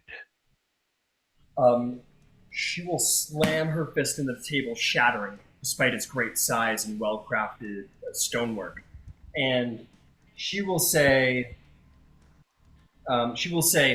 "You won against our forefather because you snuck in the back door, ready to slay him like some cloak and dagger small folk like you were raised upon. You shall see giant might in the square, or you be a coward." And she lifts her bearded axe with the frost giant rune signed upon it. She'll say, "No more petty words, king. Meet me if you have balls enough." And she will put her axe over her shoulder, and she will march out to the gardens to. Oh, right now? Like right now, right now? She'll turn and be like, "Right now, right now." Let me finish And my the mug. giants like flood out. This is a formal challenge for the throne, and giants care about might is right. So you go to the challenge. The challenge is issued 1-on-1. Hell yeah. So as you make your way out to the courtyard, I think Dimra will catch you, and she will say, "You need not do this, Ouroboros. I have no doubt that you can slay the Ice Shaper. But if you empower me, make me your champion, I can rule your subjects while you are gone. This will be a good way to establish myself as your second. Think about this carefully. I know that you are a great warrior and you think as a great warrior, but you cannot think of a great warrior if you wish to be king. You must be a politician too. Make me your champion. I will lay him low, her low, as fast as a bolt of lightning. And Giant Kine will be brought to heel in your image. And you may go and fight your war, and I will keep an eye on your subjects. Think about this clearly." And I'll pull her close And how do I know that you aren't going to use me again, Mother? Because I made you D, son. We spoke, warrior to warrior, in earnest, and I have never made a move against you until you had made one against me.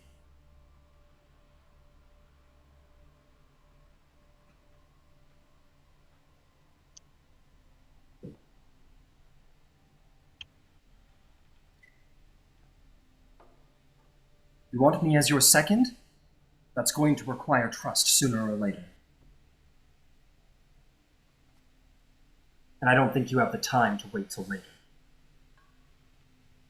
Well, then don't make promises that we have not agreed upon. What promises did I make that we cannot agree upon? You want to establish the ordering, culturally. You wish to empower me. You are king. What have I made promises of that you did not already promise me? I don't believe I said the ordering, did I? You did. You wish to establish all of the different strengths to benefit. You wish for me to stand at the top, the storm giants at the top of the ordering, is it not?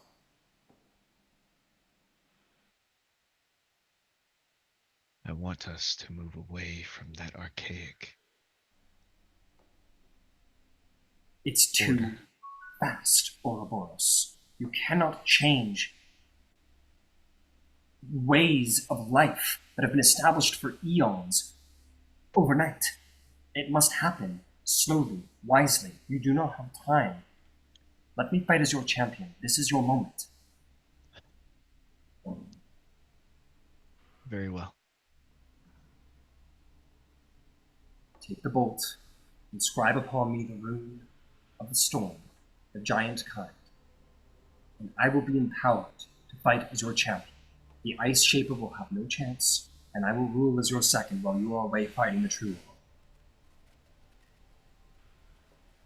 war.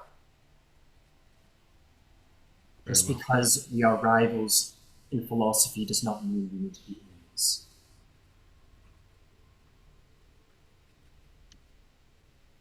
Very well. I didn't know I could draw runes on people and The turn them. Bolt has the power to do so. She will go to a nearby table and she will take like a knife or something and she'll etch into it a giant rune that you have not seen before. It's intricate and powerful. And she says, take the bolt, inscribe it upon my breast, and I will have this power. Storm giants will be made whole for the first time and forever. Very well. This may sting. She holds her to the side, ready.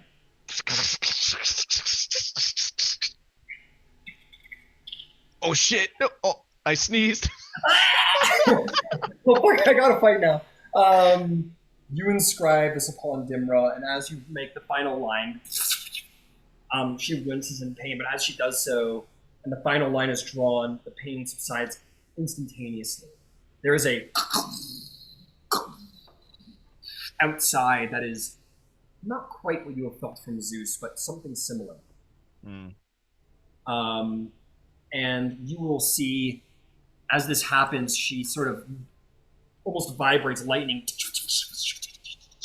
shocks around her arm. Her eyes are made aglow, and she sort of grips her hand, and a lance of pure lightning forms from her hand, and she smiles and says, "This is good. Giant kind is saved. I just need the blood." In the meantime,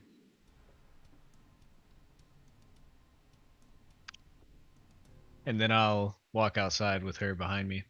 Yep.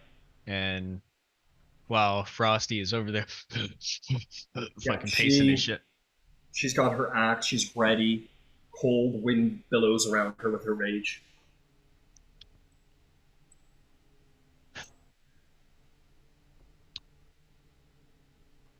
Fuck, I keep forgetting this fucker's name. This is Ice Shaper. Yeah. Ice Shaper. While I would love to show my strength to you personally, I feel that perhaps you need a measure of my power. So I have chosen my mother Dimra as my champion. One who was beaten next to Palas by my power. She sort of looks somewhat shocked as your mother sort of walks past you, bearing the lance of lightning, and then sort of pulls from the lightning another sword. And she says, "Know my name to be Dimra the Quintessent no longer, for so anyone should speak this name shall know death by lightning. I leave it behind, for I am more than I ever was.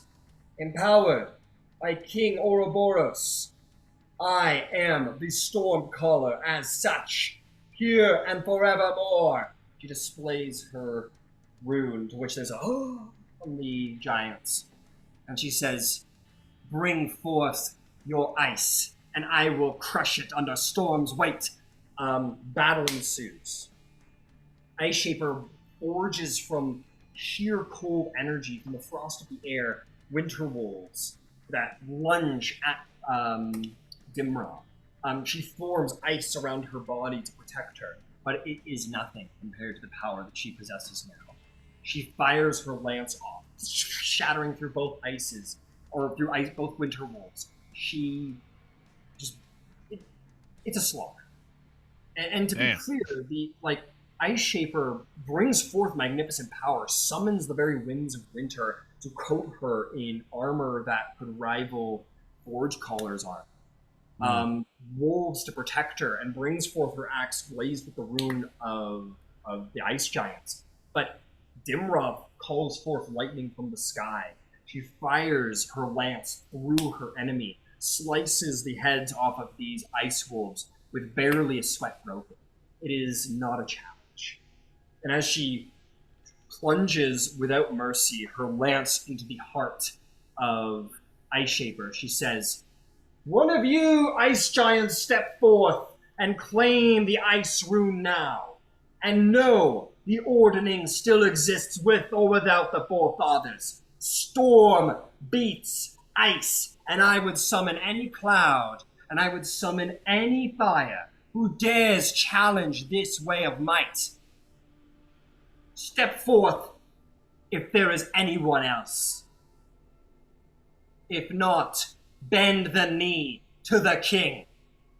She points back to you. Slowly but surely, these drop. One by one, these drop. She points to the strongest ice giant she can see. She says, "You, claim your predecessor's rune, and be known forevermore as Ice Shaper, and lead better than she did." And she turns to you and says, "King, your domain is established." And that is where we will end the session. Dimra's become more powerful than she ever was. The giants have been brought to heel by her prowess on your behalf. And, well, we will see the results of that next session. Man, we did not get to the part I was looking forward to, which was giving you all the cool gifts of reverence to the new monarch. But we will do that next session. So she couldn't do that herself? The rune thing? You can ask her. Apparently not.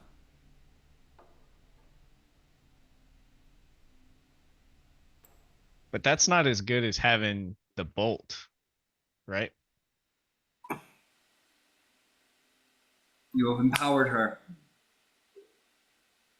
You can find out next session.